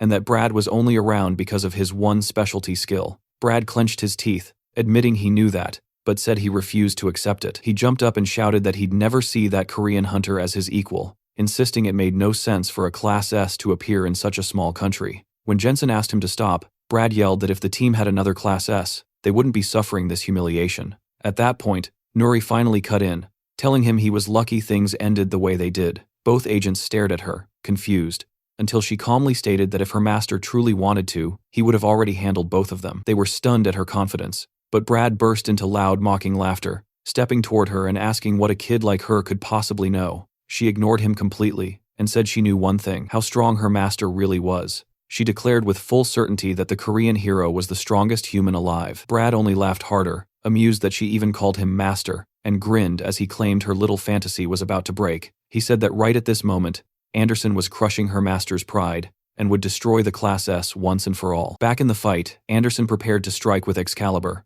pointing the blade at his opponent. The director, watching everything from a control room filled with monitors, tried to understand how they'd ended up here. He wondered if this duel had been staged intentionally to test American firepower, and reminded himself that this was still a fight between two Class S hunters. All he could do was hope the building held together by the time it ended. Anderson paused for a moment with a confused look, asking the hero if he didn't need a weapon. The protagonist replied that fighting bare-handed against someone like him would be stupid. His system analyzed Anderson's abilities, showing level 3 celestial swordsmanship, and he suggested they should both use swords. Thinking about his own level 8 swordsmanship, he considered which blade to choose. Suddenly, a full arsenal of magical swords materialized behind him. He remembered a special blade the Demon King had gifted him as a symbol of loyalty, and purple energy gathered around him as he made his choice. Anderson was shocked to see him open a portal using a magic system. The hero picked an imposing blade, the Blade of Thunder, and said it was worthy of his opponent. Anderson smiled, thanking him for the compliment toward Excalibur, and admitted he'd assumed the hero was just a fighter, not someone with sword talent. The protagonist casually said he was actually a mage, but would use only swordsmanship in this fight. Anderson took that as pure arrogance and charged in, shouting that the hero would regret everything. Excalibur unleashed a massive wave of energy, tearing apart everything in front of it, but the hero dodged with ease. In the control room, the director panicked at the sheer destruction from a single swing. He thought this kind of power could instantly defeat a level 7 enemy, but the hero floated above the chaos unharmed, even complementing Anderson's attack. Anderson froze in disbelief, realizing the young man avoided everything so effortlessly that even the debris didn't touch him. Furious, he charged again with rapid attacks, but the hero seemed to enjoy the pressure and praised his determination. Then he prepared his own blade and decided it was time to raise the level. Anderson felt a deadly energy approaching him just before the protagonist lunged forward, leaving a red streak behind and slamming him hard into the ground. The impact left Anderson severely injured, the situation looking grim. The hero observed him and thought that someone known as humanity's strongest couldn't just give up here.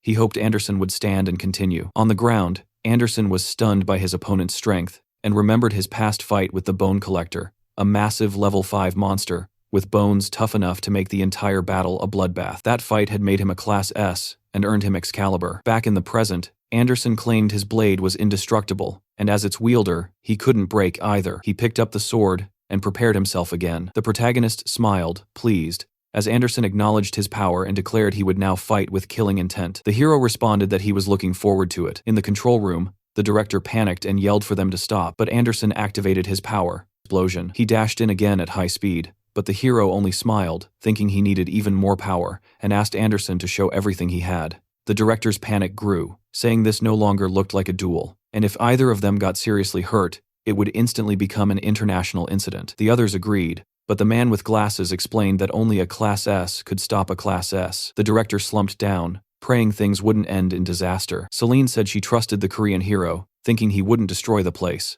But right then, a massive explosion erupted near the control room, and she felt embarrassed at how wrong she might have been. Another officer commented that the hero had protected Korea so far, so her assumption wasn't unreasonable. She said her real concern was the American leader. On the battlefield, Anderson suddenly looked terrified. The protagonist formed a red arc of light with his blade, and the destruction made the director fear the entire building could collapse. The hero wanted to see Anderson's full strength, but knew the structure couldn't survive it. Anderson screamed that he was humanity's strongest and no one surpassed him, insisting the hero wasn't an exception. He charged with the intent to stab him, but the protagonist realized the weaker people in the building were in danger and instantly appeared behind Anderson. Startled, Anderson swung his sword, but the hero calmly caught it with one hand, saying this place wasn't suited for their fight. The tension between them rose even further, as Anderson sensed a terrifying aura that sent fear through him. He suddenly realized he was in real danger. The hero's red energy surged, and Anderson questioned whether he had truly felt fear from that attack. He refused to accept it, screaming that it was impossible. He launched a powerful wind attack, but the hero stopped it effortlessly with his purple energy. Anderson, shocked, couldn't understand what happened. Then his hand was suddenly pulled into a small black hole, making him scream. The hero said arrogance was something only the strongest had the right to wield, calling Anderson a weak man who pretended to be the world's protector when he couldn't even protect himself. Then he slammed him into the concrete floor with brutal force. Everyone in the control room watched in horror. The hero stood over Anderson's defeated body and revealed the move's name, Backsmash. Far from the fight, the tremors were felt on the street, and civilians stared at the building fearfully. In another spot, a suited man and a blonde girl felt the vibration and tensed up. Brad grinned, claiming the real battle had finally begun. He mocked Nuri, telling her to say goodbye because her master was being beaten down by Anderson and probably begging for his life. The girl snapped, furious at hearing insults aimed at her master. The suited man was shocked by her energy, while Jensen watched with interest, thinking she seemed strong but only at Class B level. The suited man yelled, asking if she wanted to fight, and Jensen found the idea amusing. The girl said yes confidently, believing she had every right to be dominant in the situation. She remembered her master's advice to always be strong, never underestimate opponents, and never back down. In the present, she summoned a huge sword and warned the man he would regret this. The suited agent grew angry, refusing to believe someone like her could actually attack him. But panic hit him quickly, and he screamed for help as others fled the room. Jensen told him to stop panicking and stay calm. The suited agent agreed nervously, but the girl didn't hesitate and charged from behind. Just as she was about to strike, a blue aura flared and stopped her blade. She screamed as the force blocked her attack. Jensen asked if she was really that mad, then offered to apologize on Brad's behalf, and asked her to stop. But she grew even angrier, saying Brad had insulted her master and didn't even think to apologize. She pointed her blade at him and said he needed to be punished. Brad froze for a second, then suddenly grew excited, saying if she wanted to start the fight, he'd finish it. He unleashed his blue energy and prepared to battle her as she charged forward to strike. Returning to the ruined arena, the hero appeared again, this time carrying the unconscious American leader over his shoulder. He set the blonde down on the floor with little effort and told the chief not to panic, explaining that he hadn't killed him, though medical attention would definitely be necessary. Relief washed through the director and everyone around him, grateful that Anderson was still alive. One of the officers muttered in disbelief that Taehyung had actually defeated the strongest awakened in the world. With growing excitement, he said that with the hero's strength, their country could rise above every other nation, even surpassing the U.S. and China. But the protagonist cut that ambition down instantly. His expression turned cold as he warned the director not to even imagine using him for political ambitions. He made it clear he fought Anderson out of curiosity, not nationalism. With that, he told them all not to bother him again and walked away, leaving the stunned group behind. Out in the hallway, his mind shifted as soon as he saw the aftermath of the other fight. The ceiling was lined with massive, razor-sharp ice spikes,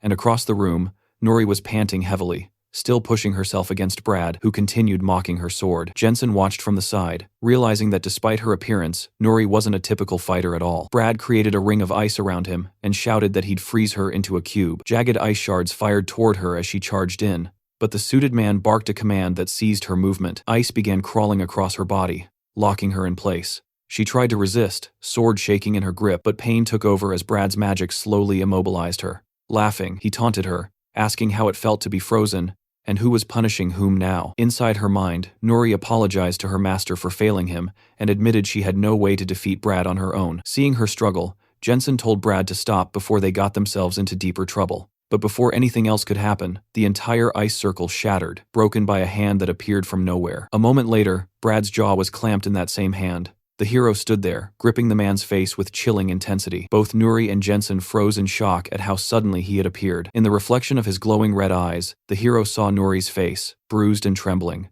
Brad screamed for help and cursed the protagonist, but the hero didn't even flinch. His grip tightened, and with one brutal motion, he spun the man's body and slammed him into the ground with devastating force. His red aura erupted down the hallway like a storm, radiating unfiltered fury. The hero demanded to know how Brad dared to lay a hand on something that belonged to him. He turned to Jensen with the same deadly glare, asking if he was involved. Jensen could only stare, stunned that the man standing in front of him was supposed to have been defeated by Anderson moments ago. The hero repeated, even angrier, that they had touched what was his, and promised they would pay with their lives. The threat left Jensen pale, but before the hero could follow through, Nuri stepped in front of Jensen, saying she was fine, and urging her master not to continue. Her determination cut through his rage for a moment. Seeing her conscious, his fury slowly eased. She collapsed into his arms, still trapped under layers of ice. Tears welled up as she tried to explain herself, but he stopped her gently, saying that was enough. He reassured her that she had done well, and now it was his turn to take care of her. A warm golden light flowed from his hand as he healed her wounds, shocking her with how quickly the pain disappeared. Turning back to the two officers, he warned that Nuri had just saved their lives. Holding her in his arms, he demanded they leave the country before he changed his mind. Alone in the hallway afterward, Jensen realized the truth: they had just lost the title of strongest to a devil. Sometime later, Team Wolf returned home, and the reason behind their retreat became a mystery. Rumors said they had met with the Korean hero, and Kim Un-sok, an bespectacled, sharp-minded man, felt irritated he hadn't been the first to speak with the young powerhouse. He lay lazily on a sofa, thinking deeply and plotting his next move. With a quiet smile, he decided he couldn't just pretend nothing had happened. Somewhere else, hidden in darkness, a mysterious woman said they needed to find him, setting the next threads of fate into motion. In another location, a red-haired woman finally said it was time for the hero to move again. She looked a little irritated as a movie played in the background, and Nuri laughed while the protagonist complained that things were getting boring. The blonde asked why they had just moved, and yet Celine already wanted them to move again. The woman forced a nervous laugh, clearly unsure of how to explain herself. Outside, a crowd of reporters and photographers had already gathered, waiting for any kind of news. The redhead explained that the hero's presence there had leaked to the public. Since he didn't want to be disturbed, she suggested a private island for him instead. She excitedly promised him a new house, and practically begged him to take a look. The hero thought about it from the couch, considering the offer. Nuri got instantly excited at the idea, and her enthusiasm genuinely caught him off guard. She shyly admitted she'd always dreamed of living on an island, and when he asked if that actually interested her, she realized she'd said too much and apologized. The redhead panicked, thinking she had offended him and wouldn't make it out alive, but the young man accepted the idea, shocking her completely. He stood up and told them to prepare for the move. Moments later, the trio arrived at a paradise-like island with a massive mansion resting above the sand. They stood on the beach, taking in what would now be their new home. Nuri was mesmerized, saying the island was unbelievably beautiful. The red-haired woman explained that they had purchased the entire place and built an exclusive resort-style mansion just for him. Everything here was his. The hero looked around and admitted the place wasn't bad at all. Relieved, the woman said they were glad he liked it and mentioned she had something else to share. She handed him a letter from the U.S., explaining it was a cooperation request. The American government apologized and proposed a defense alliance, saying that if a powerful enemy ever appeared, both countries could support one another. They also offered to handle all expenses if he accepted missions for them. The final decision, however, was entirely his. The protagonist didn't particularly care about the U.S., though Nuri still looked annoyed about the topic. He thought to himself that someone like Anderson would make an interesting opponent again. With a small grin, he said the idea sounded fun and accepted the alliance. Celine looked confused at first, but he confirmed his decision, and she relaxed with gratitude. She then suggested creating a new awakened team with him as the leader. While the two discussed it, Nuri listened in disbelief. The hero realized that having a team would push his apprentice to grow faster. So he agreed, but insisted he would choose his own members. The redhead brightened up immediately and told them a boat was ready to take them onto the island. Nuri said it felt like her dream was coming true, and the hero admitted that he was excited as well. She complained that they could have at least built a bridge to walk across, but he simply said it wasn't necessary. She didn't understand what he meant until, in one smooth motion, he lifted her into his arms and jumped straight toward the island. Celine stared in shock as the two vanished into the sky, not knowing how to process what she had just seen. High above the water, the hero carried his apprentice with ease until they reached their new home. Meanwhile on the island, a suited manager rushed around, telling the staff to prepare because their guests would arrive any minute. He suddenly heard a strange sound overhead, and looked up completely confused just as the hero descended from the sky with Nuri in his arms. The employees froze in disbelief. Nuri thanked her master with wide-eyed admiration, thrilled he brought her there by flying. Seeing their stunned faces, the hero casually asked if they arrived too early. The manager scrambled to regain his composure and said they had actually been waiting. He introduced himself as Go Chang-suk and promised exceptional service. The hero's slight smile made it clear he approved. Inside the mansion, Nuri was immediately amazed. The place looked like a luxury hotel. The hero found it decent, though he was clearly expecting to see more. Curious, he challenged the manager to show him exactly what the estate could offer. The staff introduced their chef and team, assuring him he would be well taken care of. Soon after, the duo enjoyed an extravagant banquet, and even played some video games together. Nuri went out to the beach to play ball with one of the staff members, while the hero relaxed on a lounge chair. When the butler asked if everything was satisfactory, the young man checked his phone and admitted that life here wasn't bad at all. A new message notification appeared on the screen, and he smirked, thinking things were about to get interesting. Suddenly, a helicopter approached the island and landed on the lawn. The hero and Nuri looked up as a suited man stepped out, greeting them like an old acquaintance. He thanked the hero for accepting the alliance, and Nuri bowed politely. He then introduced someone who had come with him. A woman stepped out, Lee Eugene, the newest Class A awakened. She looked at the hero, trying to figure out if he was really the man behind all the rumors. Watching him casually sip a drink, she wondered if this laid-back guy was truly the infamous Class S. She was clearly unimpressed, and silently called him a bum, questioning why that girl was always beside him. Nuri snapped at her for not greeting properly, but Eugene dismissed her, saying children shouldn't interrupt adults. That comment instantly irritated Nuri, who shouted that she wasn't a child. Eugene muttered that she wanted to meet a real awakened, not this trash. Growing impatient, the hero told the two of them to leave if they were only here to waste his time. The suited man apologized quickly, explaining she was new and ignorant. The hero actually found that amusing. He looked straight at Eugene and said that being a Class A awakened gave her some room to be arrogant, but if she was powerful, she should at least be able to recognize the difference between her strength and her opponents. With a cold, threatening aura, he added that if an ant tries to attack a human, it gets crushed. Eugene went pale under the pressure, stunned by a force she had never experienced. The hero looked at her with pure disdain before saying he'd let it slide for now. She backed away, breathless, realizing she had narrowly survived a test she didn't know she was taking. The man apologized again, but the hero waved it off, saying he was actually intrigued. Then he ordered Eugene to follow him, surprising her completely. He also called Nuri, who asked if she needed to come too. Outside, the hero told the two that he wanted to see what they were capable of. Nuri drew her weapons, complaining that she hated being treated like a child, and insisted she was strong enough to fight beside him. The redhead smiled and told her to be careful. The hero said they were going to fight with everything they had to see who was the strongest. Eugene released a red aura, accepting the challenge with full force. She activated her power, an ability that let her copy and wield other powers. Seeing that, the hero smiled, thinking both would actually show their best.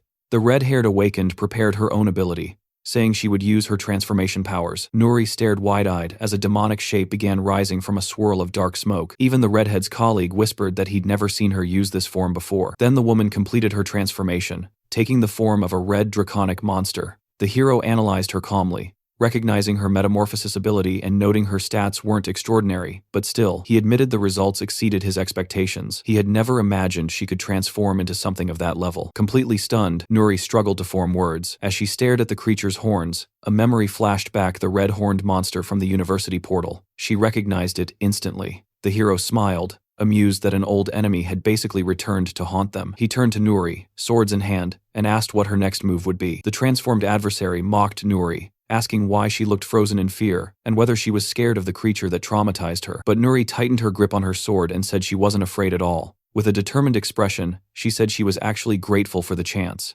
She filled herself with blue energy, declaring she would finally avenge the people who died back then. The creature was caught off guard by her sudden resolve. Nuri launched herself forward without hesitation, her sword glowing intensely. Their clash was so powerful that the entire island began to tremble. Inside the mansion, the staff stared at the ceiling in fear as the whole building shook. One employee asked if the structure would survive this kind of impact. The butler, unfazed, assured him the building was reinforced and said they'd better get used to it because this kind of thing was probably going to become routine around here. In the middle of the battle, Eugene was stunned by how strong and fast her supposedly small opponent really was. Trying to regain control, she created an energy sphere in her hand, boasting that she could stop the incoming attack. Channeling Emmy's power, she fired a large red blast straight at Nuri, but the blonde reacted quickly, dodging the attack with sharp precision and keeping her focus locked on the fight. Using the momentum from her evasive leap, Nuri spun in the air and swung both swords toward her opponent. The creature slipped past the attack and countered with a spinning kick, slamming the blonde straight into the ground. Before Nuri could even catch her breath,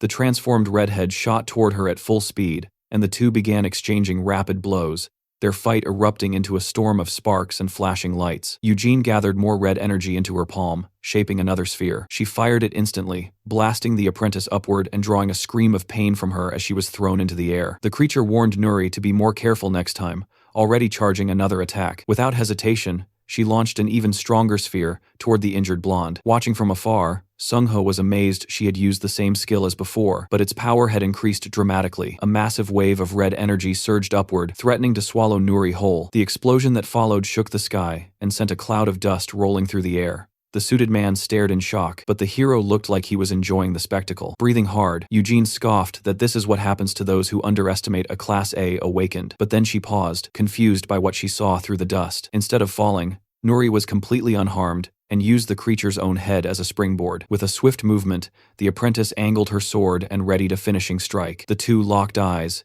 intensity burning between them as the blade drew closer to its target. Observing the moment, the hero noticed something, and a slight smile appeared on his face. Then, with a firm command, he declared the clash over. Nori's sword stopped just inches from Eugene's neck, the redhead frozen in place. With the fight officially ended, the hero stepped in and said the training was enough. The apprentice obeyed immediately, lowering her blades, while the transformed woman collapsed to the ground. Returning to her human form, Eugene silently reflected on what happened. Despite her superior stats, she'd still been defeated. The hero approached his apprentice and gently held her chin, giving her an approving look. Eugene admitted that the real deciding factor wasn't power, it was the overwhelming difference in experience. Watching the hero, she thought she could grow stronger under him, catching his attention.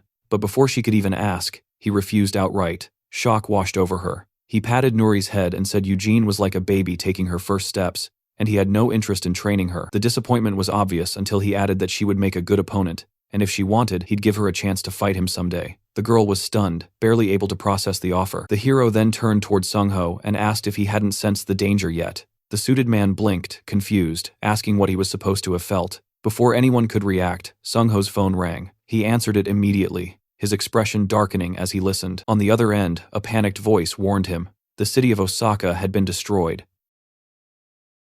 High above the clouds, several planes sliced through the sky at high speed as they rushed toward the disaster zone, and inside one of the private jets, our hero sat with his companions in a tense silence that clashed with the hum of the engines. Nuri leaned forward and asked her master if it wouldn't be faster for him to just fly there alone, and he shot back with a deadpan question asking whether she ran everywhere instead of using a car whenever she went out. Across from them, Eugene kept glancing around and wondered how he could stay so calm when all of them were literally flying toward a life-threatening situation. But before she could say anything, the man in the suit stood up with a tablet in hand and announced he would explain the situation properly. He told them an unknown gate had appeared in the center of Osaka just an hour ago, then projected a hologram showing the city being torn apart as he revealed the horrifying truth that the entire area had been annihilated. Eugene stared at the footage in disbelief as the man added that all communication with the local elite forces had been completely cut off. The explanation continued as he described the enemy that emerged from the portal, stating that the monster was classified as level 8,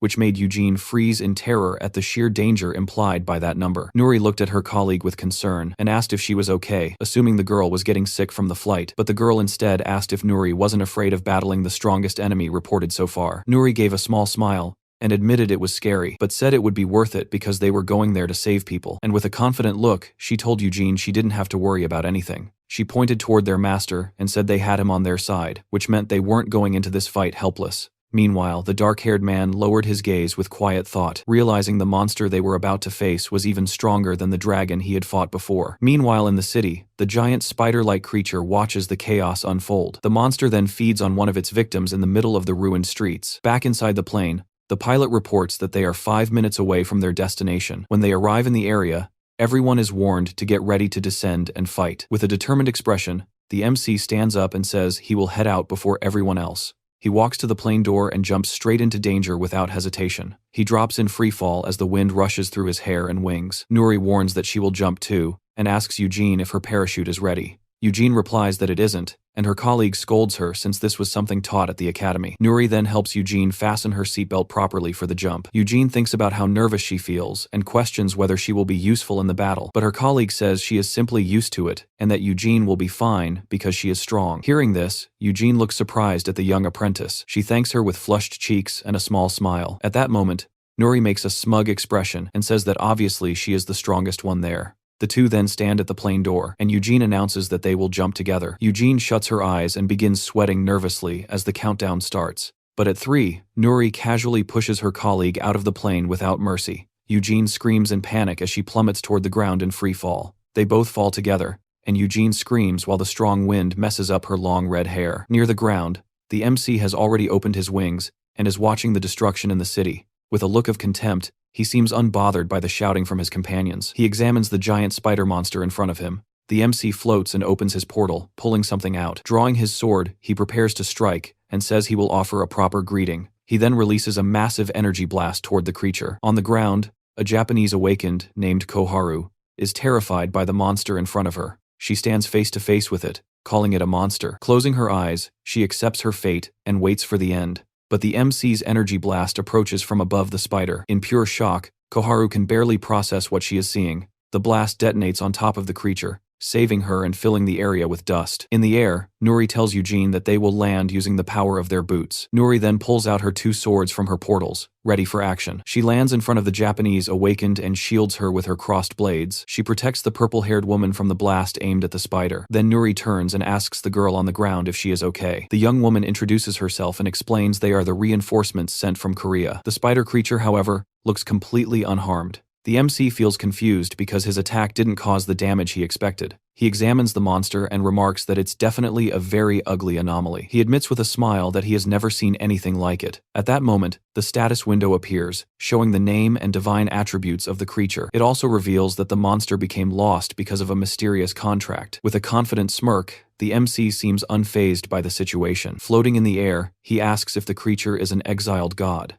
Then he reveals that he himself is also an exiled god like his opponent. Holding his weapon, the dark-haired man gets ready to test the creature's strength. With an excited grin, he charges forward, saying he will see how strong it is. He dives at high speed toward the monstrous opponent. He faces the creature's many red eyes with complete confidence. With his weapon, the MC strikes with a powerful blow, slicing through the air. The attack triggers an explosion that spreads a huge cloud of dust across the city. As the impact reaches them, one of the women shouts to be careful while Koharu watches the scene in shock. Nuri quickly grabs her and pulls her away from the blast. The 2 Koreans stare seriously at the battlefield while Koharu remains stunned. With a trembling voice, the purple-haired woman asks what that was. Meanwhile, the giant spider is being attacked from every direction in front of them. Nuri tells the shocked Japanese girl that the winged man fighting is her master. Koharu, confused, asks if that awakened one isn't an enemy. The young apprentice smiles and asks if her master isn't amazing, leaving Koharu speechless. Nuri then tells her not to worry about the spider because her master will handle everything alone. But when Nuri offers her hand, Koharu tells her to stay away. Standing up, Koharu snaps that Nuri is no better than a Class C from Miss. She shouts that she doesn't need help and demands Nuri get out of her way. At that moment, Eugene, now transformed, calls her disrespectful to the people who just saved her. The creature keeps provoking and says she is no better than Nuri, but Eugene comments that they shouldn't be talking right now. The 2 girls suddenly tense up as they sense something approaching. The giant spider creature was still completely intact despite the multiple attacks from the MC. A window displays the monster's name, Young Atlak Nachai, and it lets out a loud roar. The women then move into position facing the enemy with clear tension. Nuri agrees and says she would love to teach the girl a lesson right there. However, at that moment, they needed to focus on surviving. The spider creature roars again as it prepares to attack. The MC dives from the sky at high speed toward the creature. At the same moment, the giant spider shoots a huge sticky web from its mouth to trap him. The MC gets caught in midair and becomes completely wrapped in the web thrown by the enemy. With his entire body trapped, he still seems unaffected by the situation. The giant creature then yanks the web downward with force, pulling the MC toward the ground. The impact creates a massive explosion, kicking up dust everywhere. Inside the smoke, the MC frees himself and curses the monster, calling it an irritating bastard. He grabs his sword but realizes it can't deal any damage to the enemy. The protagonist then admits that at this rate, he will never win. The spider creature roars proudly, as though celebrating its overwhelming advantage. But with his eyes glowing red, the MC smiles and says he has already made his choice. A red aura surrounds him, as he declares he will show what he is truly made of. The MC announces that for the first time in this world, he will appear in his real form. He then transforms into a demonic being, with horns, and faces the anomaly in front of him. A powerful wind bursts out before the multi-eyed creature. Both Nuri and the transformed Eugene look shocked by what they are seeing. Grabbing one of the monster's legs, the demon lord challenges it, saying that if the spider truly is a god, it should fight him and survive. The anomaly swings its sharp claws, attempting to land a fatal blow on the protagonist. The MC then reveals his red demonic wings and prepares to counterattack. He pushes off the ground with such force that the asphalt breaks beneath him, and he strikes the creature's chin violently, sending it flying backward. The creature crashes onto the ground, flipped upside down. It looks up and shoots webs toward the protagonist again, but the MC moves faster and dodges them while flying toward his opponent. With a smile, he says he will test whether the monster can endure his powerful punches. He then unleashes a rapid series of blows that land directly on the creature's body. When he sees the punches have no effect, he studies the spider for a moment. He then admits, with a grin, that the creature's durability is truly incredible, but he questions whether its many eyes can withstand his attack. With determination, he lands a powerful punch right onto one of the spider god's eyes, releasing energy from the strike. The creature lets out a sharp, deafening scream. The women, overwhelmed by the sound, cover their ears. Floating in the air, the protagonist watches the result of his full power. Seizing the creature's moment of weakness, he dives down toward it. In that dive, The demon lord tears off one of the spider's legs. Holding the leg in his hand, he smirks and says that everyone has a weakness. He adds that the monster survived his punches, but now he wants to see if it can handle this. The protagonist then brings the leg down onto the enemy like a vampire steak. He appears satisfied with the result of the strike, but then purple smoke starts pouring out of the spider. More of the smoke spreads as the creature lets out another sharp scream. The MC shields his face with his arm, startled by the strange smoke. The purple smoke begins wrapping around his body, and it clearly affects him. Irritated, he realizes this isn't normal poison and could become a serious problem. He identifies it as annihilating poison. Seeing the danger, Nori decides to join the fight to help her master. She jumps straight toward the poisonous monster without hesitation, aiming to strike it with her weapon. The Japanese awakened girl thinks that even if they can't defeat the enemy, they must not let the world find out they were saved by a weaker country. She uses the moment to activate the processing team. Nori then lands a powerful hit on the poisonous creature mid-air. Suddenly, the MC shouts at his subordinate to get away as fast as she can right now. She mourns for her red-haired partner, who looks confused. Meanwhile, the spider keeps releasing deadly poison everywhere. The transformed Eugene is shocked and asks if that was really poison. She complains that Nori should have mentioned that earlier, while they both flee. The Japanese girl panics, confused because she did nothing. Nori grabs her and runs, taking her along. Carrying the Japanese girl on her shoulder, Nori warns that if she wants to stay alive, she needs to get out immediately. With a serious expression, the MC also orders his apprentice to leave right away. He says the poison could melt her skin and must be poison of the gods, but the hero stays confident and prepares to show his true power. He pulls out his hand engulfed in fire from inside his portal. Surrounded by flames, he asks if the creature's poison can withstand a dragon's breath. The flames swirl into a massive fire tornado that rushes toward the enemy. Faced with the attack, the giant anomaly recoils in fear of the young man's power. The MC mocks the creature for calling itself a god while still being afraid of fire. He flies toward it, calling it disappointing as he prepares his next strike. The MC fires an enormous blast of golden flames at the creature, but the spider doesn't stay still and gathers its purple energy to retaliate. As the hero's flames approach, young Atlak readies its counterattack. The spider god shoots its purple beam, piercing through the golden flames and flying straight toward the demon lord. The purple energy cuts through the fire and pierces the MC's body in midair. He spits out liquid as Nuri screams in horror at the brutal sight. Eugene screams the name of her master, who is being pierced by the attack. The MC comments that the monster used spiritualized poison to try killing him. He states that it is poison of the gods, and only a few can survive it. But smiling, he says he's a terrible opponent for a poisonous creature. He declares the poison useless against him, as his chest begins to glow bright. Grabbing the poison spikes without fear, he pulls them out. The MC reveals he has hydro blood and can nullify any poison with his power. The spider is completely shocked that its attack failed. The winged man prepares a devastating counterattack. He charges full speed toward the anomaly to finish the battle once and for all. He hits the monster with an attack that causes a massive explosion of light. Nuri smiles proudly, while the transformed Eugene is stunned by her master's power. Facing the defeated creature, the MC announces that it is time to end everything. In his demonic form, he prepares the finishing blow. With demonic agility, he tears off all the spider's legs. The Japanese girl watches in disbelief, unable to process the scene. The creature screams in agony as it writhes under the MC's assault.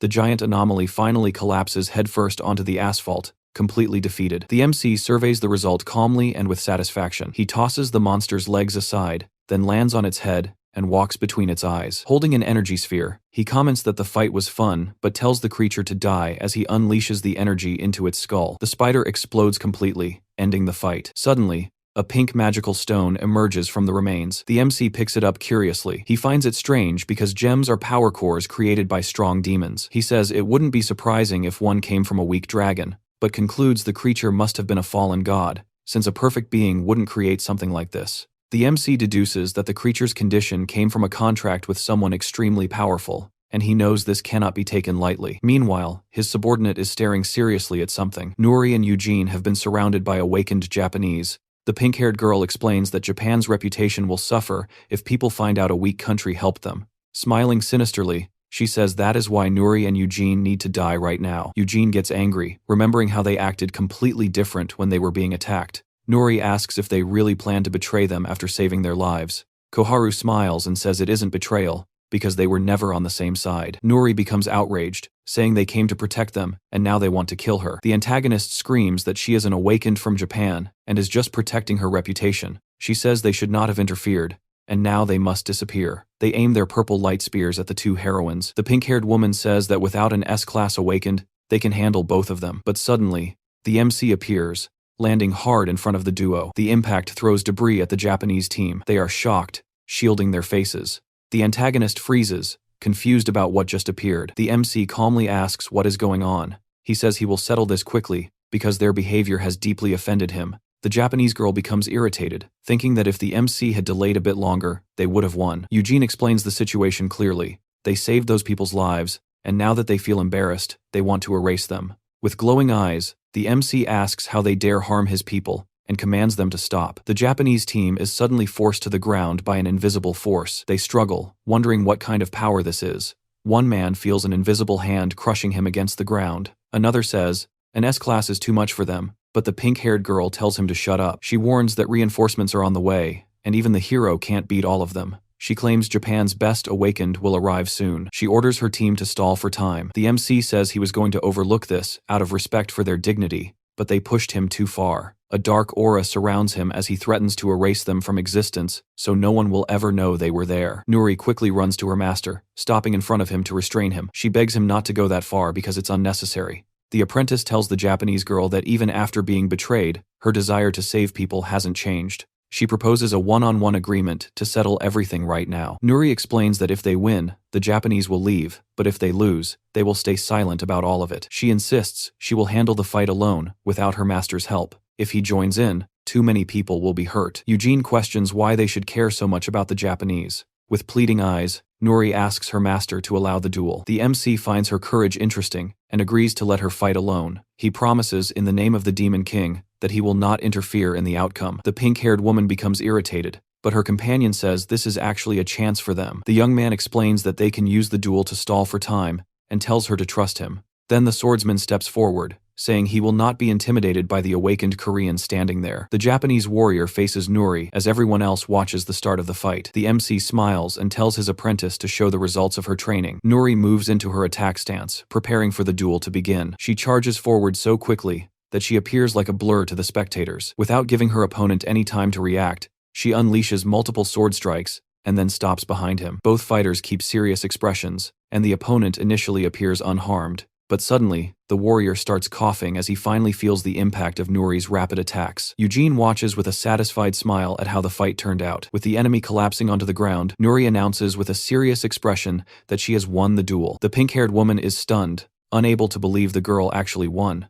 Smiling, the MC tells the Japanese girl that now they are finally even. He says it is good to see how much Nuri has improved and that he will now fulfill his promise. Then he warns the enemy to leave while she still values her life before he changes his mind. The Japanese girl becomes furious and screams how Korean awakeners dare insult them like that. With her team behind her, she vows that after this humiliation, they will never let the Koreans leave alive. She orders all her men to kill them without hesitation. Seeing this, Eugene becomes irritated and complains about the Japanese team's behavior. The MC places his hand on Nuri's head and tells her that she has done enough for today. She looks up at him as he gently pats her head, clearly worried about the situation. A red aura surrounds him, as he says he doesn't even want to use his sword against that scum. Suddenly, dark red energy forms a massive tornado around him. The Japanese team and their leader are horrified by the power in front of them. The enormous whirlwind of energy surges forward and drags every member of the enemy team into it. The dark energy completely engulfs them as they are trapped in the violent tornado. All the power condenses into a single red sphere in the MC's hand. He absorbs the sphere, closes his fist, and looks around calmly. He surveys the destruction he caused and remarks that everything is clean now. The MC says there is nothing left to see and tells his team they can go home. Nuri calls out to her mentor, while Eugene watches from a distance. She thinks about how the MC managed to do all of this entirely on his own without any help. As he walks away, she feels relieved that she is on the same side as him. On TV, a news report shows the aftermath of the Level 8 enemy attack in Osaka. The broadcast states that many Japanese awakeners disappeared during the fight. During a press conference, the Japanese government thanks South Korea for their assistance in the battle. Back on the MC's private island, a butler approaches the group and asks for their attention. The gentleman hands over a box and says it is a message from Mr. Seote, sent directly from Japan. They place the box on the table in front of them and watch as it is opened. Inside, the group finds a shining and powerful spear. The orange-haired girl and Nuri stare at the gift in amazement. Nuri says it's an incredible item, but the MC comments that it isn't bad, though there is a catch. He touches the weapon and says it's useless for him except as a very powerful refrigerator. The MC suggests they send food instead of giving him a useless item, and the butler agrees. Suddenly, The MC becomes serious and looks to the side with a different expression. He warns that something is approaching the island, leaving the older man confused. Soon after, a boat appears on the horizon and speeds toward the island. On the boat, a man in sunglasses is amazed that someone actually lives on an island. He says the owner must be a Class S awakened, and claims he risked his life to come find him. He and his 2 bodyguards arrive on the island, while the butler apologizes for their sudden visit. The gentleman explains that the visitors are from the Aries Guild, and their leader requested to meet the MC. He says he refused the visit because the MC was on vacation, but now he will escort them away. The MC tells him it won't be necessary to expel them, confusing the butler. He thinks the visitor must be insane for coming unarmed to someone much stronger. The MC smiles, intrigued by the situation,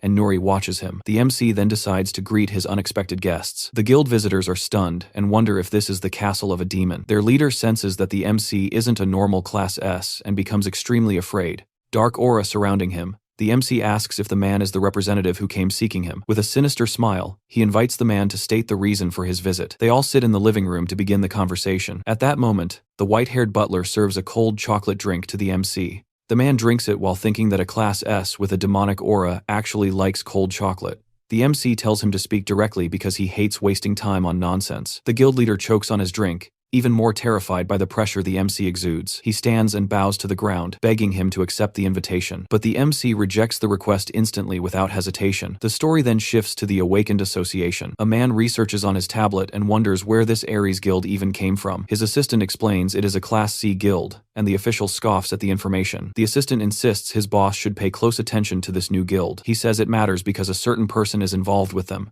The official is shocked and asks if that crazy Class S is really associated with them. With a serious expression, he tells the assistant to explain more. The young man says the leader of Aries has been pursuing the Awakened for a long time. His boss says they try to monitor the hero but can't see everything he does. The assistant then reports that the guild went to the West Coast, and the boss is shocked, confirming they went to an island and had a scheduled meeting. The official becomes stressed, asking why they would approach such a dangerous madman. He orders his subordinate to find out what was discussed in that meeting. He thinks he is monitoring the hero, but doesn't understand why the MC got involved with them. He reflects that if contact is made, the situation will change drastically for everyone. Worried, he concludes that they have no choice but to act. The official picks up the phone and calls a man named Mr. Chen. With a serious expression, he says he has business to handle. He mentions the offer he previously declined, and says he will reconsider if the man accepts the job. On the other end, the man becomes interested and asks for more details. Back on the island, the man with glasses is still kneeling and begging the MC. He desperately asks why the MC refuses to join his guild. With a cold expression, the MC replies that the answer is simple: he is useless to him. The hero adds that his worth is equal to a stone he crushes under his foot. He says that despite being worthless, the man dared to risk his life coming onto his territory. The MC tells him to leave, because he hates wasting time on things without value. But the guild leader refuses, and says he can't return home empty-handed. He says he felt from the start that he needed this awakened one in his guild. He explains that without the MC, his guild has no future. He shouts that it isn't true that he's useless. He argues that even if they are worthless to the MC, they still fought to the death, and they could at least work as support or control. Nuri watches quietly. He even offers that they could work as cleaners for the place. The guild leader begs for a chance, saying he will do anything. The MC smiles and asks if the man really means anything. Interested, the MC says the proposal is quite interesting. The MC finally agrees to give the guild leader a chance, shocking him. He asks if the man is sure he will do anything, and the visitor confirms instantly. The MC smiles and says, "That's good," then orders him to prove his worth and skill. The MC's command: start by destroying the Awakened Association. The guild members are stunned. Moments later, the visitors are already on their boat, sailing away from the island. On board, the guild leader thinks the demand was extreme, but without the MC, their guild has no future. He says they will be destroyed eventually, and that they need to bring down the 3 great guilds. He orders his men to investigate, and if they succeed, they will become rich. Back on the island, Nuri asks her master why he gave such a crazy order. The MC replies that he had no real reason, and admits that the task is practically impossible. Nuri explains that the association is made up of 100 sub-guilds and 3 leading guilds. She says the 3 biggest ones are Red Dragon, Valkyrie, and Brave Crimson. While Eugene listens quietly, the MC says he already knows and does not expect the Aries Guild to complete the task, which confuses Nuri. He explains that if they somehow manage to accomplish an impossible mission, then they would indeed be useful. But with a wicked smile, he reveals that this is not his true purpose, and that their usefulness lies elsewhere. Nuri is shocked to realize they will be the excuse to attack the association. With hatred in his eyes, the MC asks if she thinks he has forgotten his past. He swears to erase from existence every person who helped take the life of his beloved grandmother. He says the Aries Guild will be the spark that ignites his revenge, leaving Nuri terrified. Eugene thinks they deserve whatever is coming, and that they won't receive a quick end. The scene shifts to a commercial building in a busy part of the city. Inside a room, the leader of the Aries Guild is confronted by a mysterious woman. The leader of Valkyrie says she heard he has been researching the three great guilds. The man becomes nervous and, in his thoughts, curses his men for being idiots. She warns him not to even think about denying it because they already found evidence of his schemes. She says she finds it interesting that he began acting behind the backs of stronger guilds. She also mentions that all of this began right after his visit to the S-class awakened man on the island. The man with glasses panics, thinking they are truly doomed now. The woman tells him to calm down, saying she won't take action against his group at that moment. She explains that her guild serves as a guardian of Korea and does not act like the Red Dragon. She only wants to know what kind of agreement he made with the S-class awakened for all of this. She imagines the worst scenario, one involving the mysterious awakened man from the isolated island. The worst outcome would be if that powerful awakened became the target of all Korea. Because of this fear, the Aries Guild leader becomes extremely nervous and starts trying to explain the situation to her. Meanwhile, someone else is observing them from a distance. Meanwhile, on the island, Nuri is training intensely in the gym. Eugene trains beside her and wonders how the blonde ended up with the MC in the first place. Suddenly, Eugene's phone starts ringing, and she assumes the intelligence service left her there and forgot about her. She answers and immediately complains about being abandoned. But the person on the other end tells her it's something worse. Hearing the news, Eugene is completely shocked and can't understand anything she just heard. She runs to the MC and informs him that she received a call from the Secret Service. The MC looks at the phone and asks what is going on, while Eugene tries to explain. Back on the street, the Aries Guild leader and his men leave the building looking tense. At that moment, someone approaches from behind and asks if he is the leader of Aries. The man and his subordinates turn around confused and ask who the stranger is. Back at a cafe, the Valkyrie leader is drinking while watching the street. Suddenly, a loud sound catches her attention, and she is shocked. Immediately after, a massive explosion occurs, destroying the entire place. Elsewhere, the Red Dragon leader becomes irritated that someone joined the enemy. He wonders if the traitor thought he could escape and remembers completely crushing him earlier. At that moment, the MC sees the news of the terrorist attack in Seoul on his phone. Smiling, he says the man proved his worth and announces he will now accept the Aries Guild. In the sky, a private plane speeds toward its destination. Upon arrival, the MC steps out of the plane while someone asks what they just heard. Inside an office, a man is shocked to learn that the hero plans to attack the association. Selene explains that the Aries Guild leader was attacked in central Seoul. Fortunately, Sung-ho from Valkyrie intervened, but the Aries leader was injured, and his men were not. Someone adds that the reason behind the attack is still unknown. It is then revealed that the Aries Guild is now fully under the MC's control. The man in the office panics and asks how and when this happened. His colleague says it's normal to be shocked since they also only recently found out. The young woman explains that the MC believes the association attacked his new subordinate and retaliated. The older man responds that they still don't know who the real culprit is. At that moment, he realizes the truth behind everything and falls into despair. The young woman confirms that the MC orchestrated the attack so he could take over Aries, and now uses it as justification for revenge against those who harmed his grandmother. Inside the car, the driver asks the MC if they are heading to the intelligence service. The MC says no instead, they are going to the Valkyrie Guild. The driver confirms while Nuri and Eugene appear worried about what will happen next. The blonde companion draws her master's attention with concern. The MC says he understands what she means, and that not everyone in the association is bad. He also says he will not let his grandmother's death go unavenged, but he agrees she is right, and that there is no need to wipe out everyone. He then reveals that he plans to use the association for his own goals once he takes control of it. The MC says he will visit the Valkyrie Guild first, because they might prove useful. He wants to confirm if they are worth sparing before attacking the association. He adds that it would be ideal if the good ones could also serve his plans. Shortly after, the car stops in front of a massive commercial building in the city. Inside, a man urgently warns that an S-class awakened has arrived to attack their guild. However, the Valkyrie leader appears and tells everyone to stay calm for now. She explains that if the visitor intended to destroy the place, he would have already done so. She then orders the staff to evacuate and says she will do everything she can to avoid a confrontation. In the guild's hallway, the two groups finally come face to face to discuss what happened. The MC directly asks if the woman there is the leader of the Valkyrie Guild. The young woman confirms that her name is Park Seon and that she is indeed the master of that awakened guild. In his thoughts, the MC notes that she is much stronger than the rumors suggested. He realizes she possesses a rare ability and could be very useful while she tries to defend herself. Park Seon says she confronted the man but never intended to attack him or the MC, but the MC cuts her off and brings up the Ilsum Guild. The woman is completely shocked and speechless upon hearing that guild's name. The MC asks if she is really going to claim she didn't know they were involved. Terrified, she thinks about how the Ilsum massacre apparently wasn't enough to satisfy his revenge. She realizes he wants revenge on the entire association because he believes everyone is guilty. The MC then demands that she explain in full detail everything she knows about the case. Park Seon says her guild was dissolved to hold Ilsum accountable for their crimes. However, the president of the association hid everything after receiving a huge bribe from Ilsum. Park Seon tried to protest, but she had no chance against the powerful Red Dragon Guild. She continues, explaining that if the truth were revealed, the entire association would collapse.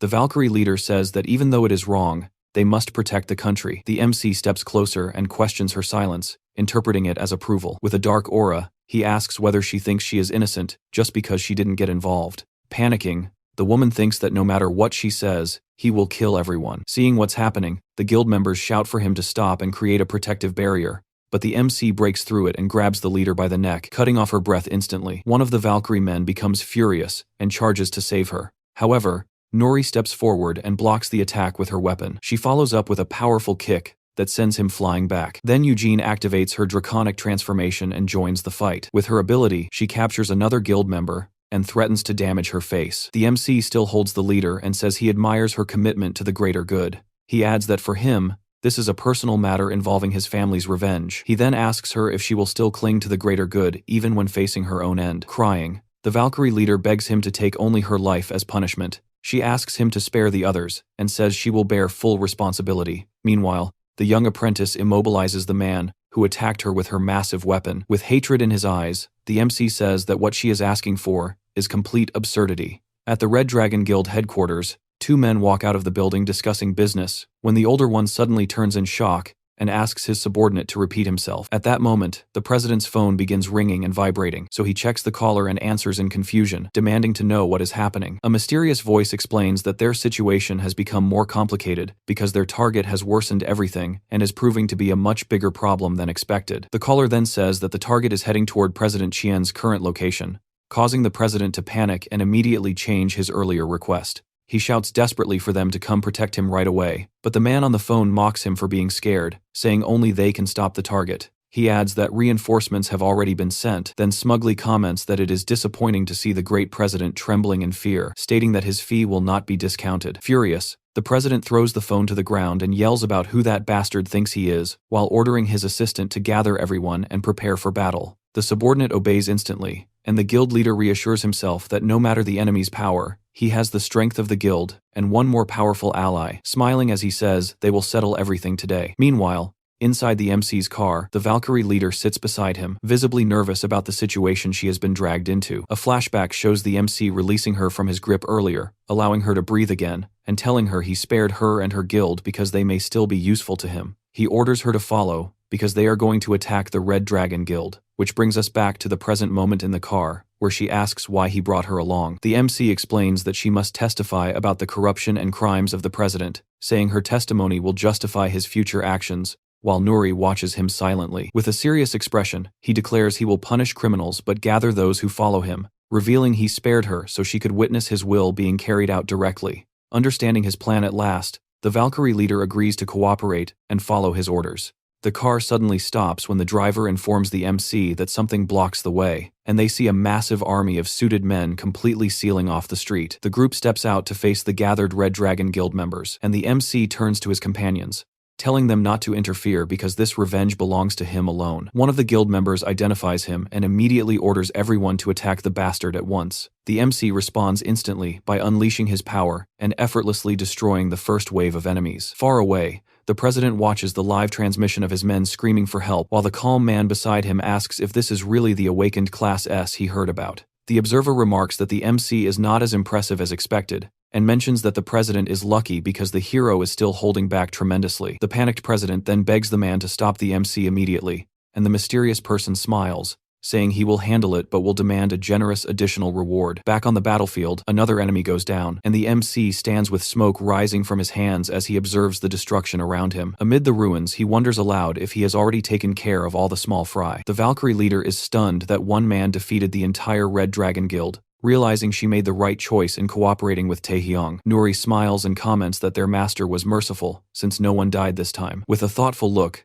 the MC focuses on the new enemy approaching, then tells both apprentices to stay back. A massive explosion of fire suddenly erupts in front of the entire group, leaving the girls confused while Seon quickly forms a protective barrier around them. The MC remains standing in the middle of the flames without a single burn, shocking the blonde visitor who expected the attack to injure him. The hero calmly acknowledges the opponent's strength, and the newcomer mocks him, saying that was only a greeting for the world's hero. With a smug smile, the man reveals he is also a Class S awakened, and introduces himself as Dylan Lane, from the criminal organization Another, terrifying the girls. The two girls stare blankly, unsure what Another truly means, but Seon immediately understands the threat in front of them. She recalls that while most awakened use their powers to protect, there exists a dark group that uses them purely for evil. A flashback shows Seon confronting Director Chun about the organization long ago, and although he denied everything, she never stopped suspecting him. Back in the present, Dylan smirks confidently at the MC, while Seon realizes Director Chun had been working with the criminals all along. Behind them, the president shouts that the MC is not the only Class S, and that he will now pay for everything. But Dylan is irritated that Taehyung is not reacting dramatically to his entrance. With a bored expression, the MC replies that he already knows who the blonde adversary is, and analyzes his stats, finding nothing impressive. He steps forward and says he needs to correct something, releasing a dark aura while declaring that the man will not be his death, because many have already tried. Dylan turns to Director Chun and tells him to run to a shelter, but the old man refuses to take orders from a mercenary and insists on watching the fight up close. Furious, Dylan yells for him to leave unless he wants to become barbecue, causing the grumbling president to retreat while muttering curses. The opponent turns back to the MC, saying he has every right to be arrogant, but now he will face reality. Sensing danger, the MC warns the girls to stay back as Dylan prepares a powerful attack and asks if the hero will keep boasting afterward. Then Dylan unleashes his devastating spell, Inferno, which takes the shape of a massive demonic skull rushing toward the MC. The protagonist is surprised by the speed of the Sixth Circle spell, and wonders if it comes from the enemy's unique ability. Far behind, Nuri shouts for her master as the attack's heat becomes unbearable, and the pink flames begin melting the ground. Seon worries whether the young man can withstand such extreme heat, though the MC remains confident despite the overwhelming flames. Dylan, however, grows serious and prepares another powerful strike, saying he will not underestimate a Class S opponent. Concentrating all his energy, the man with orange hair vows to end him and envelops the MC in immense pink power. The dark pink energy collides violently, creating a massive hurricane around Taehyung as Dylan struggles to control his own overwhelming force. A gigantic explosion erupts at the battlefield, shaking the ground beneath Director Chun and his men who watch through a transmission. Dylan apologizes to the director for what is about to happen and tells him to consider it a free renovation of the guild's headquarters. He releases another magic circle and unleashes his most powerful attack, causing a pink explosion that tears apart everything around them. The guild headquarters becomes completely engulfed in flames as Dylan laughs proudly, boasting that no one can stop his fire magic. Though furious at the destruction, Director Chun convinces himself the sacrifice is worth it if the attack kills the MC, claiming the building doesn't matter anymore. Eugene anxiously comments that the flames melt concrete, and that even for the master, this attack might be too overwhelming, saying she has never seen fire of this magnitude. Nuri then takes charge, ordering everyone to evacuate the survivors because the next clash will be even worse, and only they can reduce the damage. She tells them not to worry, insisting their master would never fall to such an attack. Meanwhile, the pink explosion continues, consuming the entire building as the destruction spreads. Then, a vortex of dark energy suddenly appears and begins devouring all the flames at once, leaving Dylan shocked and speechless as he demands to know what is happening. A calm voice responds that the flames are impressive for the standards of this world, but to him, such power is nothing more than basic. With a confident smile, the MC says his opponents remain far beneath him. Dylan grits his teeth in irritation, while Taehyung summons a spear made entirely from his dark magic. In an instant, the MC launches forward and strikes Dylan with overwhelming force as a red explosion bursts across the battlefield. From afar, the Red Dragon president watches everything unfold with terror, while the MC's crimson energy engulfs the opponent completely. The massive red blast lights up the distant city skyline, glowing bright against the horizon. Meanwhile, a man and a red-haired girl arrive at the scene and examine the aftermath with disbelief. The man sighs, saying they apparently arrived too late to witness the battle. Celine remarks that there is nothing they could do now even if they rushed in, but her partner replies that Taehyung won't take long and that they should prepare to clean up afterward. Back in the battle, Dylan, though badly burned, has survived and now faces the MC in the middle of the flames with a furious expression, determined to continue fighting no matter what. Walking through the fire, Taehyung says the enemy's sweet revenge ends here, and even asks with a smile if he should ease the tension with a little fun. Dylan becomes enraged that the MC dares to underestimate both him and his physical strength, yet Taehyung continues moving forward without being affected. When Dylan launches a fiery strike, Taehyung raises his hand and blocks it effortlessly, prompting Dylan to shout that such power is not exclusive to the protagonist. The blonde attacker then unleashes a burst of red and golden flames, creating an explosion as it hits the MC, and mockingly asks how he is handling the attack. But he is stunned to see Taehyung standing there holding the attack back, praising Dylan's quick adaptability. With a confident smile, Taehyung asks if that is really all he has, shocking Dylan, who cannot believe the hero endured everything without a scratch. Confused, Dylan demands to know how a supposed physical type awakened survived his magic, but Taehyung corrects him by revealing he is a true mage and that Dylan's magic is nothing but basic. Horrified, Dylan repeats the claim that his magic is basic, while the MC reflects internally that the real difference between them and demons lies in instinct, not skills. He considers how demons draw strength from their desire to fight, while humans in this world easily lose their will when facing a stronger opponent. Dylan appears to have reached the limit of his power, yet he suddenly apologizes and says he underestimated Taehyung by assuming he relied only on physical strength. Laughing, he claims he has finally found a worthy opponent and is ready to use his full power. The MC smiles and praises his fighting spirit, asking for even more fun as the duel continues. Dylan wastes no time and forms a massive wall of fire, and as the flames rise, Taehyung feels his arms burning and notices the opponent is indeed much stronger than before.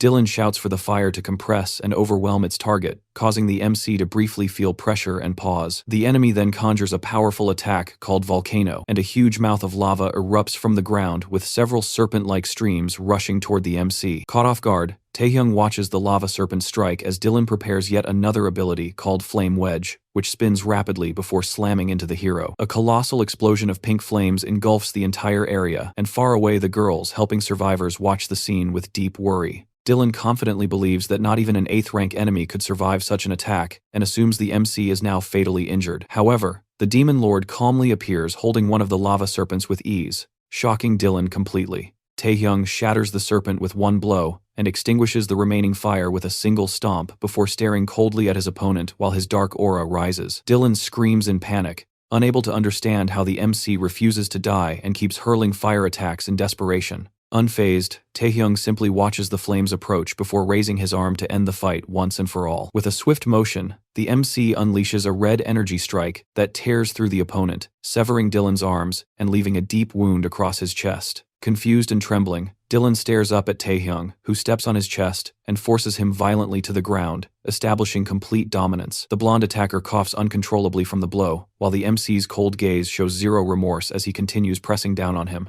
Dylan begins sobbing in fear, and Taehyung asks mockingly whether he has lost both arms, and urges him to use magic to regrow them so the fight can continue. Desperate, Dylan tries to speak, catching Taehyung's curiosity, but the MC realizes the man has finally reached his true limit. He tells Dylan that the fight was fun, and that he will reward him by finishing him off with magic, prompting Dylan to beg for mercy while offering money, loyalty, or secret information about his organization.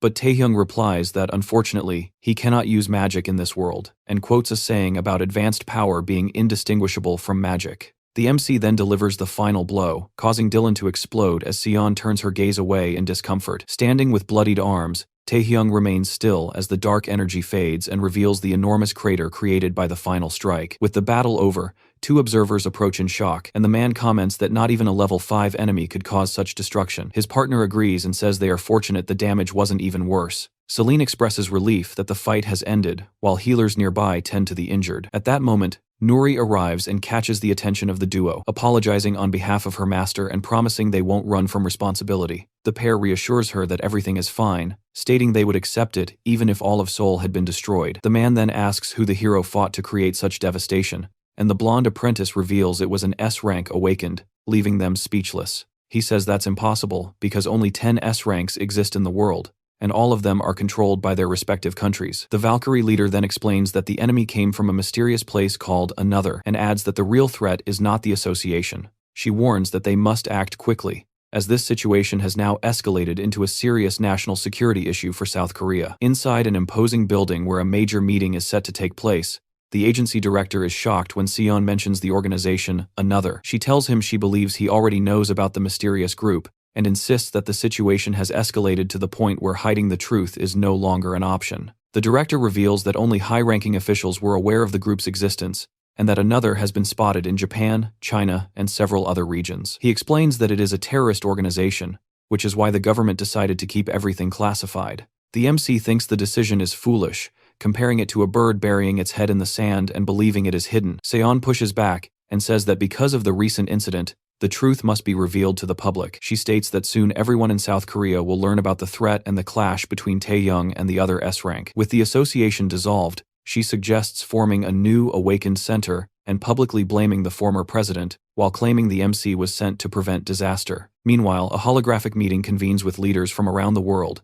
and a red-haired woman coldly announces Dylan's death. One leader mocks the fallen member, saying the crazy man finally died and that he just won a bet. With a stern expression, the woman repeats the name of the deceased, leaving everyone stunned by the confirmation. Another man realizes the report is true and becomes deeply troubled as they learn the fight happened in South Korea during a mission involving a new S-rank. He reflects that Dylan was one of their strongest, which means the situation is extremely serious. The leader orders contact with someone named Chai Jinping to gather more information, and a man named Gandharves is assigned to travel to Korea. Gandharves agrees eagerly and says he looks forward to meeting the one who defeated his partner. Back in Seoul, sitting alone on a bench, Taehyung wonders what his new companions are thinking, and Seon says a little tension is necessary to keep the group alert. She adds that they didn't need to be so stiff at that moment, but the dragon-transformed Eugene disagrees and claims the blonde apprentice can already handle several enemies alone. Changing the topic, Nori turns to the MC and asks him to choose a team name, prompting Eugene to suggest Invincible, since their leader is the strongest. Nori thinks for a moment and proposes White Dragon Team, but Eugene gets annoyed, asking if they are some mix-and-match dish of other guilds. Seon joins in and suggests the name Untouchables, explaining that it means no one can lay a hand on them. The girls quickly like the idea and agree on the name, officially forming Team Untouchables, and Taehyung gives a simple nod of approval. Suddenly, the entire group looks up at the sky in shock as the portal begins expanding rapidly. The blonde apprentice recognizes the situation, saying it's just like the department store incident, while Seon and Eugene tense up at the emerging threat. The MC, however, stares confidently at the portal, as Nuri reassures herself by reminding them that with him present, nothing is frightening. Inside the swirling black vortex, a pair of glowing red eyes appears, radiating malicious energy as other awakened flee the scene. A massive draconic claw tears through the portal, followed by the emergence of a colossal war dragon, leaving Taehyung briefly wondering if this is some kind of joke. A status window reveals the beast's name and immense power, explaining that it lost consciousness after violating the terms of a mysterious contract. Seon checks her watch and is horrified to see that the creature ranks as a level 7 threat, and Eugene recognizes its codename. Seon realizes its energy and appearance are identical to the first dragon the MC defeated, and Nuri casually suggests naming it Red Dragon 2, shocking the women beside her. She confidently adds that her master will defeat it again without a scratch right before the massive creature steps on Taehyung. His companions scream in panic, but the dragon suddenly hears a voice commenting that it's surprising something dead appeared. The MC emerges completely unharmed and states that the creature doesn't seem undead, wondering if it was revived by some resurrection spell. Deciding to worry about answers later, he snaps his fingers and prepares to fight. He leaps into the air while the dragon roars, landing a punch on the creature's head and shouting that he will cut it off again. The beast glares furiously, but the MC orders it to lower its gaze before delivering a devastating kick to its head. Landing on the ground, Taehyung faces the enormous monster defiantly as it swings its massive tail at him. In an incredible feat, the MC grabs the tail with both hands, and red energy pours from his arms as he strains against the force. With overwhelming strength, he lifts the enormous dragon and hurls it through the battlefield, leaving it stunned. Coldly, he commands the creature to get back up so he can continue the fight. Drawing his sword from his portal, he prepares for another clash and leaps over the beast's head, lifting his dark blade for the final strike. Far away, a streak of green lightning tears across the sky of a volcanic region, and someone remarks that what is happening is absolute madness. A mysterious group watches the unstable landscape, while one of them discusses the emergence of a level 7 enemy. The white-bearded man expresses concern because such a threat was not supposed to appear for another 3 years. A hooded man then orders them to stop talking, and another warns that the barrier in the area has weakened. Their leader turns to a girl named Erin and asks if she can handle the task ahead. Erin stares silently at the flowing lava below, clearly reflecting on the weight of the question. With a confident expression, she replies that it will be difficult, but she believes she can manage it, only for the hooded man to demand a firm, decisive answer instead of something vague. Correcting herself instantly, the red-haired girl declares with full determination that she will accomplish it without failure. One of the members then states that, from this point onward, everything will follow Aaron's command. The leader orders everyone to take their positions so the plan can begin, and then he turns to Aaron and tells her to start. She brings her hands together and begins forming a large sphere of blue energy. At the same moment, the hooded man raises his hand to support her and helps propel the spell forward. The rest of the group channels their own energies as well, adding power to the combined attack. Smiling sinisterly, the leader whispers the word, "Annihilation," to the team, before lifting his hand toward the sky and pouring dark energy into the spell. All their powers merge, forming a rapidly spinning dark vortex that grows more unstable by the second. Aaron looks upward in shock, unable to comprehend the overwhelming force taking shape before her eyes. With glowing red eyes, the hooded man smiles and declares that this marks the beginning of the apocalypse. As he speaks, the dark portal rotates even more violently, gathering enough energy to unleash catastrophe upon the world.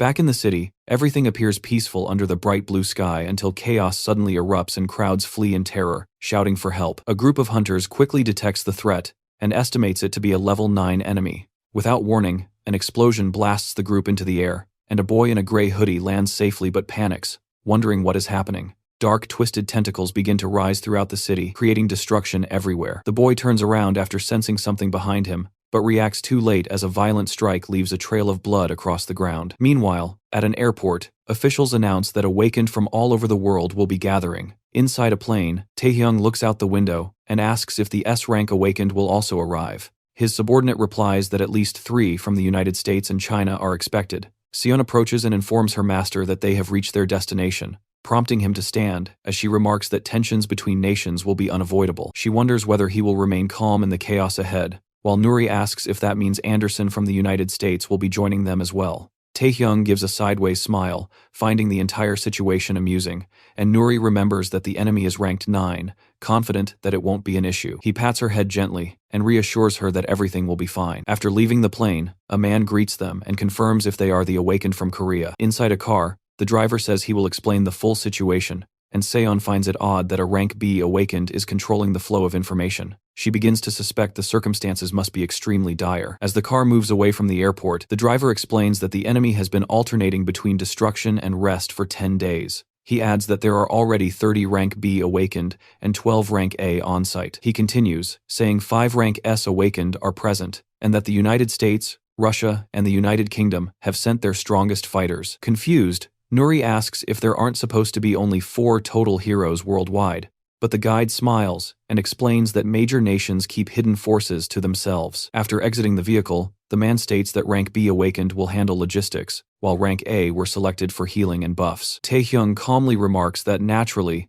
the rank S awakened will lead the assault. Inside another building, someone informs a man that the Korean awakened have arrived. The man who survived earlier incidents asks if this now means 6 S-rank fighters are assembled, and his companion confirms it. Irritated, the man mutters that he wanted to keep China's rank S hidden. His companion questions whether they truly need so many powerful awakeners. With a sinister smile, the hooded man replies that perhaps even this won't be enough, confusing the younger man who asks what he means. Suddenly, the hooded man looks horrified as he examines a bracelet that is barely containing an injury despite its ability to heal anything. The wounded awakener explains that the damage was caused merely by the energy leaking from the monster. As the dark sphere is shown, he admits he didn't even fight the creature. Its presence alone was enough to inflict the wound. In the waiting room, Nuri comments in surprise to her master, shocked to see that Jane, a rank A awakened from England, is also present. The blonde apprentice becomes excited, saying even the strongest of their summoning rivals have gathered. She then points toward a famous healer, known as a saint for his extraordinary powers. Suddenly, a boy in a black hoodie draws everyone's attention by standing alone,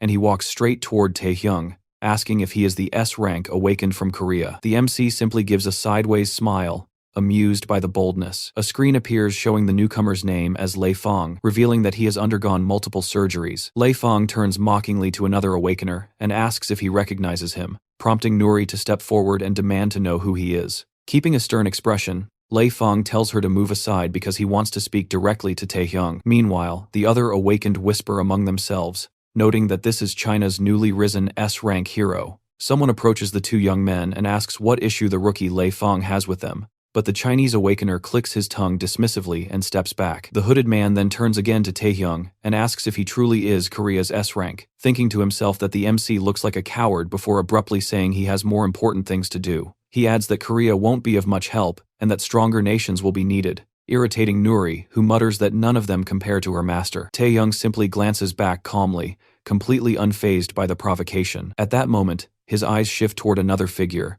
and he studies the person intently. A screen reveals his name as Benjamin, labeled as an S-rank sorcerer, though Nuri says he is widely known as a saint-like healer from Manchester. Taehyung appears confused as another note reveals Benjamin is the servant of someone unknown, and he wonders what that man's real identity is. Benjamin approaches and asks whether the Korean hero needs something from him, prompting Nuri to excitedly remind her master that this is the saint she mentioned earlier. The MC stares at him and asks directly if he is truly a saint-type healer, and Benjamin smiles, confirming that he specializes in curing status ailments. Taehyung smirks and says he initially mistook him for a wizard, causing the healer's smile to instantly vanish as he stares in shock. Benjamin awkwardly laughs and insists that healing magic does not exist, trying to cover his reaction. Nuri explains that only healers of the healing type can heal, and Taehyung repeats with a smirk that healing magic is definitely not real. Nervous, Benjamin lets out a strained laugh and quickly excuses himself before hurrying away. Taehyung casually tells Nuri not to pay attention to him, dismissing the odd interaction. Soon after, all the heroes gather together, as it becomes clear that the next battle is about to begin. Every awakened present maintains a firm and serious expression, preparing mentally for what is coming. Taehyung simply crosses his arms with confidence, showing a bold smile to the others. In that tense moment, Gulen steps forward, preparing himself fully for the fight, and announcing that he will now go all out. From the end of the street, the assembled heroes look over the city, now completely destroyed by the enemy's presence. Nuri scans the area and remarks that she cannot see Anderson anywhere, while Eugene assumes the strategy is to use the weaker S-ranks first to exhaust the monster. She continues, explaining that Lei Feng and Gao Lin will support Anderson's final attack. Taehyung's assistant then comments that China clearly believes the fight will be easy for them. The MC turns to Sion and asks why she considers the situation so dangerous, and she explains that China has willingly given up the spoils of battle, proof of their desperation. Taehyung acknowledges the severity of what is happening and what is at stake, then orders his companions to retreat from the area. Nuri smiles and says that, as rank B, they would naturally stay in the rear, but Taehyung corrects her and orders them to leave the battlefield completely. With his eyes glowing, Taehyung admits that the upcoming fight will be extremely dangerous, saying he felt the energy from Korea but never imagined it would be so powerful and terrifying. Suddenly, hunters around them panic and scream as they struggle to understand the phenomenon unfolding. Gao asks if it has begun, just as Taehyung opens his arsenal portal and summons a demonic sword that drains the vitality of its wielder. He warns the blade that he is its master and that it must obey. At that moment, a gigantic and horrifying eye appears in the sky, watching the ruined city below. The wind, generated by the creature, blasts the awakened backward, yet Taehyung alone remains standing firm with his crimson sword ready. He shouts for all rank B awakened to retreat immediately. One hunter mutters that the enemy is far too powerful, and asks another if Taehyung can handle it, but the man admits reluctantly that he is unsure. His companion clarifies that opponents are ranked based on levels, and says the enormous eye appears to belong to royalty, making it essentially undefeatable. The blonde awakener tries to pretend he didn't hear that, and insists that, despite everything, he still believes they can win, though his friend questions whether the power difference isn't overwhelmingly large. Taehyung says that is exactly why they are there, but admits he cannot do it alone. Another hunter remarks that even with the other S-ranks, the fight will be extremely difficult and asks about the plan. At that moment, Taehyung charges forward on his own, prompting someone to call him insane. Despite the danger, the Korean hero rushes toward the monstrous eye with his sword glowing, inspiring the blonde awakener to raise his weapon and shout for everyone to advance together. The hunters erupt with excitement, motivated by the presence of Anderson, the strongest in the world, fighting alongside them. Anderson smirks, remembering the man who had defeated him effortlessly before. A screen then appears, warning that the eye will reveal its true power for the final battle. Taehyung admits that the creature possesses greater strength and endurance than he does, explaining that it was once a god in the flesh adorned with divinity. Another screen warns him that the divine power of the decadent fragment is dangerously unstable. With red energy surging around his arm, Taehyung prepares to strike before launching himself into the air and delivering a powerful blow with his crimson blade. Floating before the massive eye, he makes a disgusted face at the sight. Suddenly, black thorns burst from the spot his attack landed, and a screen identifies this as the chain of destruction. The thorns transform into small, shadowy monsters as Taehyung lands on the ground and braces himself to face them. He leaps again, challenging the creatures and declaring that they will see who wins. Meanwhile, Anderson becomes surrounded by swarms of these newly formed monsters. With his shining sword, Anderson fights them off, but the remnants of the creatures evolve into Rank A enemies. Realizing the danger, he shouts for all Rank A awakened to advance. The hunters rally and prepare for battle, shouting for everyone to hold the line as the new wave of monsters closes in. The MC floats in the air while dodging the barrage of dark attacks fired at him, countering with bursts of purple aura against the monsters emerging from the giant eye. A frustrated hunter complains that the Korean hero ruined the original plan, forcing them to deal with all the minions. Anderson cuts down several creatures and boasts that he is stronger than everyone there combined, prompting another blonde awakener to ask if anyone besides Taehyung can actually face the main creature head-on. From afar, Taehyung's companions watch helplessly, admitting they cannot intervene but agreeing they must still protect the Rank B awakened. One girl tells the other to call for reinforcements, while Nuri prepares to act. On the battlefield, one of the heroes becomes surrounded, grabbed by multiple monsters at once, unable to escape as the creatures then charge toward Gao Lin. Gao, shocked by Taehyung's effortless fighting, yells to Anderson that the Korean awakener is being overwhelmed. Despite Taehyung's strength, the blonde hero realizes the Korean is beginning to feel the immense pressure of the battle. Anderson grows anxious, wondering what would happen if the protagonist were defeated. A black and red tentacle suddenly lashes out and strikes Taehyung, and he looks at his hand in horror as the skin and muscle begin to decompose. The giant eye stares directly at him, surrounded by a sinister flame-like aura. Enraged, the demon lord unfurls his crimson wings and calls the monster a bastard. The creature activates the gaze of madness, but Taehyung stares right back without fear and activates his berserk mode. With glowing eyes, he charges the eye and shouts that he is already insane as his attack connects. His strike hits the surface of the eye, but a magical barrier reveals itself, prompting Taehyung to hammer it repeatedly with his blade. When the sword fails to make progress, he drops it and begins punching the barrier with his bare hands, blow after blow, refusing to stop. Though nothing seems to work at first, cracks eventually begin to spread across the barrier's surface. The force of his attacks generates a gust of wind around him, shocking one hunter who wonders if the Korean hero has completely lost his mind. Anderson notices the monsters have stopped multiplying in response to the attacks on the eye, and when someone asks if they should assist, another says they can only fight the weaker creatures. As the girl slices through one beast, she worries the monsters might start multiplying again, and another warns that retreat would be nearly impossible if that happens. A brown-haired warrior then decides to join Taehyung on the front line, while the blonde awakener takes charge and orders everyone to adjust their movements according to the changing battlefield. Following the command, the hunters push forward through the ruined city to support the front line. Even after the relentless assault, Taehyung realizes the creature is far from defeated and observes how the barrier still holds despite the cracks. Anderson prepares his own attack and unleashes Wind Cutter, sending a massive blade of energy toward the barrier. To his shock, the attack is completely nullified, with no visible effect. Taehyung turns to him and states bluntly that the attack was entirely useless. Another hunter rushes in,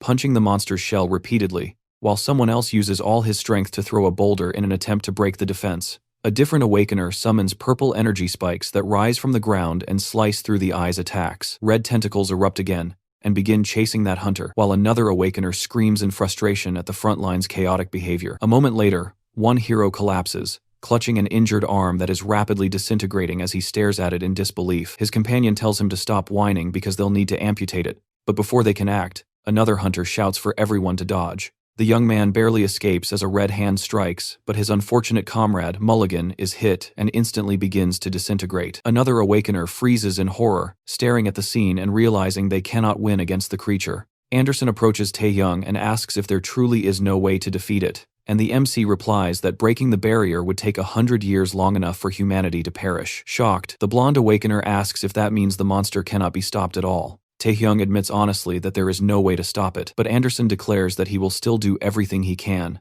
and Taehyung agrees to advance beside him. The MC reflects that this level of crisis is normal in the demon realm, while the surrounding hunters cheer in relief now that reinforcements have arrived. Meanwhile, Sion gathers the others and stops them from rushing ahead alone, while dark tentacles lash out and force the heroes to defend themselves as best as they can. From afar, the colossal eye watches the battlefield and manipulates the red tentacles that attack relentlessly. Taehyung grows irritated when he notices one of the tentacles aiming directly at Nuri, who is bravely fighting the minions without seeing the incoming danger. He instantly flies forward at high speed and shouts for her to dodge, and she looks up in shock just as the attack is about to strike her. She closes her eyes, expecting the worst, but opens them to find her master, shielding her with his wings, while telling her he had warned the blonde to evade. Exhausted but protective, he reassures the frightened girl while admitting he could crush the deity if he were able to use his magic fully there. Suddenly, A black star appears in the sky, glowing ominously as the MC senses a familiar energy returning to him. With excitement, Taehyung spreads his wings and announces that his power has finally returned, and his injured hand begins to regenerate with a green glow. Nori steps back in fear and asks what kind of energy is surrounding him, and he tells her she will understand soon as he touches her head and teleports her away mid-question. Smiling, he lifts his hand and declares that his magic has completely restored itself. Meanwhile, the other hunters desperately try to escape the pursuing shadow tentacles, but the creatures catch up and begin enveloping them. One awakener is seized and brutally torn apart as the giant eye watches emotionlessly while its minions ravage everything. The surrounding heroes stare in horror, unable to decide what to do as Anderson drops his sword while being surrounded by creatures, thinking he is about to die. But just then, he notices Taehyung whispering a single word, teleport, to his subordinate. One by one, the heroes who were about to be killed vanish. The Valkyrie leader, Lei Feng, and Gao Lin, who was trapped in a strange cocoon. Anderson, who had accepted his fate, also disappears at the last moment. Taehyung successfully teleports all the hunters to safety, leaving himself alone before the giant eye god. He tells the creature it is quite strong, as green energy pulses around him, and he prepares to face the surrounding monsters. Ignoring the lesser enemies completely, he focuses his attention on the main creature, while a powerful green aura envelops him. He prepares and casts a spell called Eclipse, instantly darkening the sun overhead. Shadows spread as all dark creatures begin dissolving, screaming as magical flames devour them. The giant eye roars while Taehyung demands to know how a creature immune to his mana drain could even exist. With a cold stare, he declares that its time has come and releases more magic as the sky turns pitch black. The completed eclipse causes the monstrous eye to disintegrate, leaving behind a sphere of darkness surrounded by a fiery crown. Suddenly, the scene shifts, and Taehyung finds himself in a frozen wasteland beneath the darkened sky. A portal opens nearby, releasing all the teleported hunters into a safe area. Nuri shouts for her master, but realizes he is not there, and Eugene also looks around in confusion. The blonde girl's companion asks where they are, and she replies that they were sent 100 kilometers away. Anderson anxiously asks where the Korean hero is, and Nuri admits, with fear, that their master must still be at the battle site. One hunter panics and wonders aloud if Taehyung didn't survive, angering Nuri, who points her sword at him. Anderson sternly warns the man to stop if he wants to remain part of the team, and Nuri apologizes while urging everyone to keep moving. Anderson recalls seeing the MC heal himself with magic right before teleporting them, and Nuri confirms that he promised they would meet again soon. Their leader is confused because he always assumed Taehyung was a warrior, not a mage. A short-haired woman insists on returning to the battlefield and asks if there is any way, and Gao Lin replies that helicopters are on the way and he intends to use them. The girls bow politely and ask to join him so they can check on their master's condition, and Gao Lin agrees, saying a strong ally is always useful. Elsewhere, a hooded man watches the devastation and acknowledges that what he sees is true magic. As he looks at the eclipse overhead, Aaron approaches and says chaos has broken out across China, and they must identify the mage capable of resisting the great magic used there. The man orders them to contact Benjamin and learn this mage's intentions. Aaron asks about Ganharva's reaction, explaining that he is furious with the Korean hero for interfering with his mission. But the hooded leader orders him to wait because China's situation has already ended. Back at the battlefield, the sky clears, and Taehyung commands someone hiding to show themselves. A small masked shadow creature appears and kneels before him, addressing him respectfully as its king. Taehyung tells the servant to lift its head and asks where the others are, but the creature admits it sensed only the protagonist's presence. Understanding the situation, Taehyung orders his servant to open a gate immediately. The creature obeys, summoning a portal of darkness that rises from the ground before the MC. Without hesitation, Taehyung is pulled inside and travels through a tunnel of swirling purple energy before emerging into a grand throne room of golden design, where the MC appears seated casually on the throne with his legs crossed.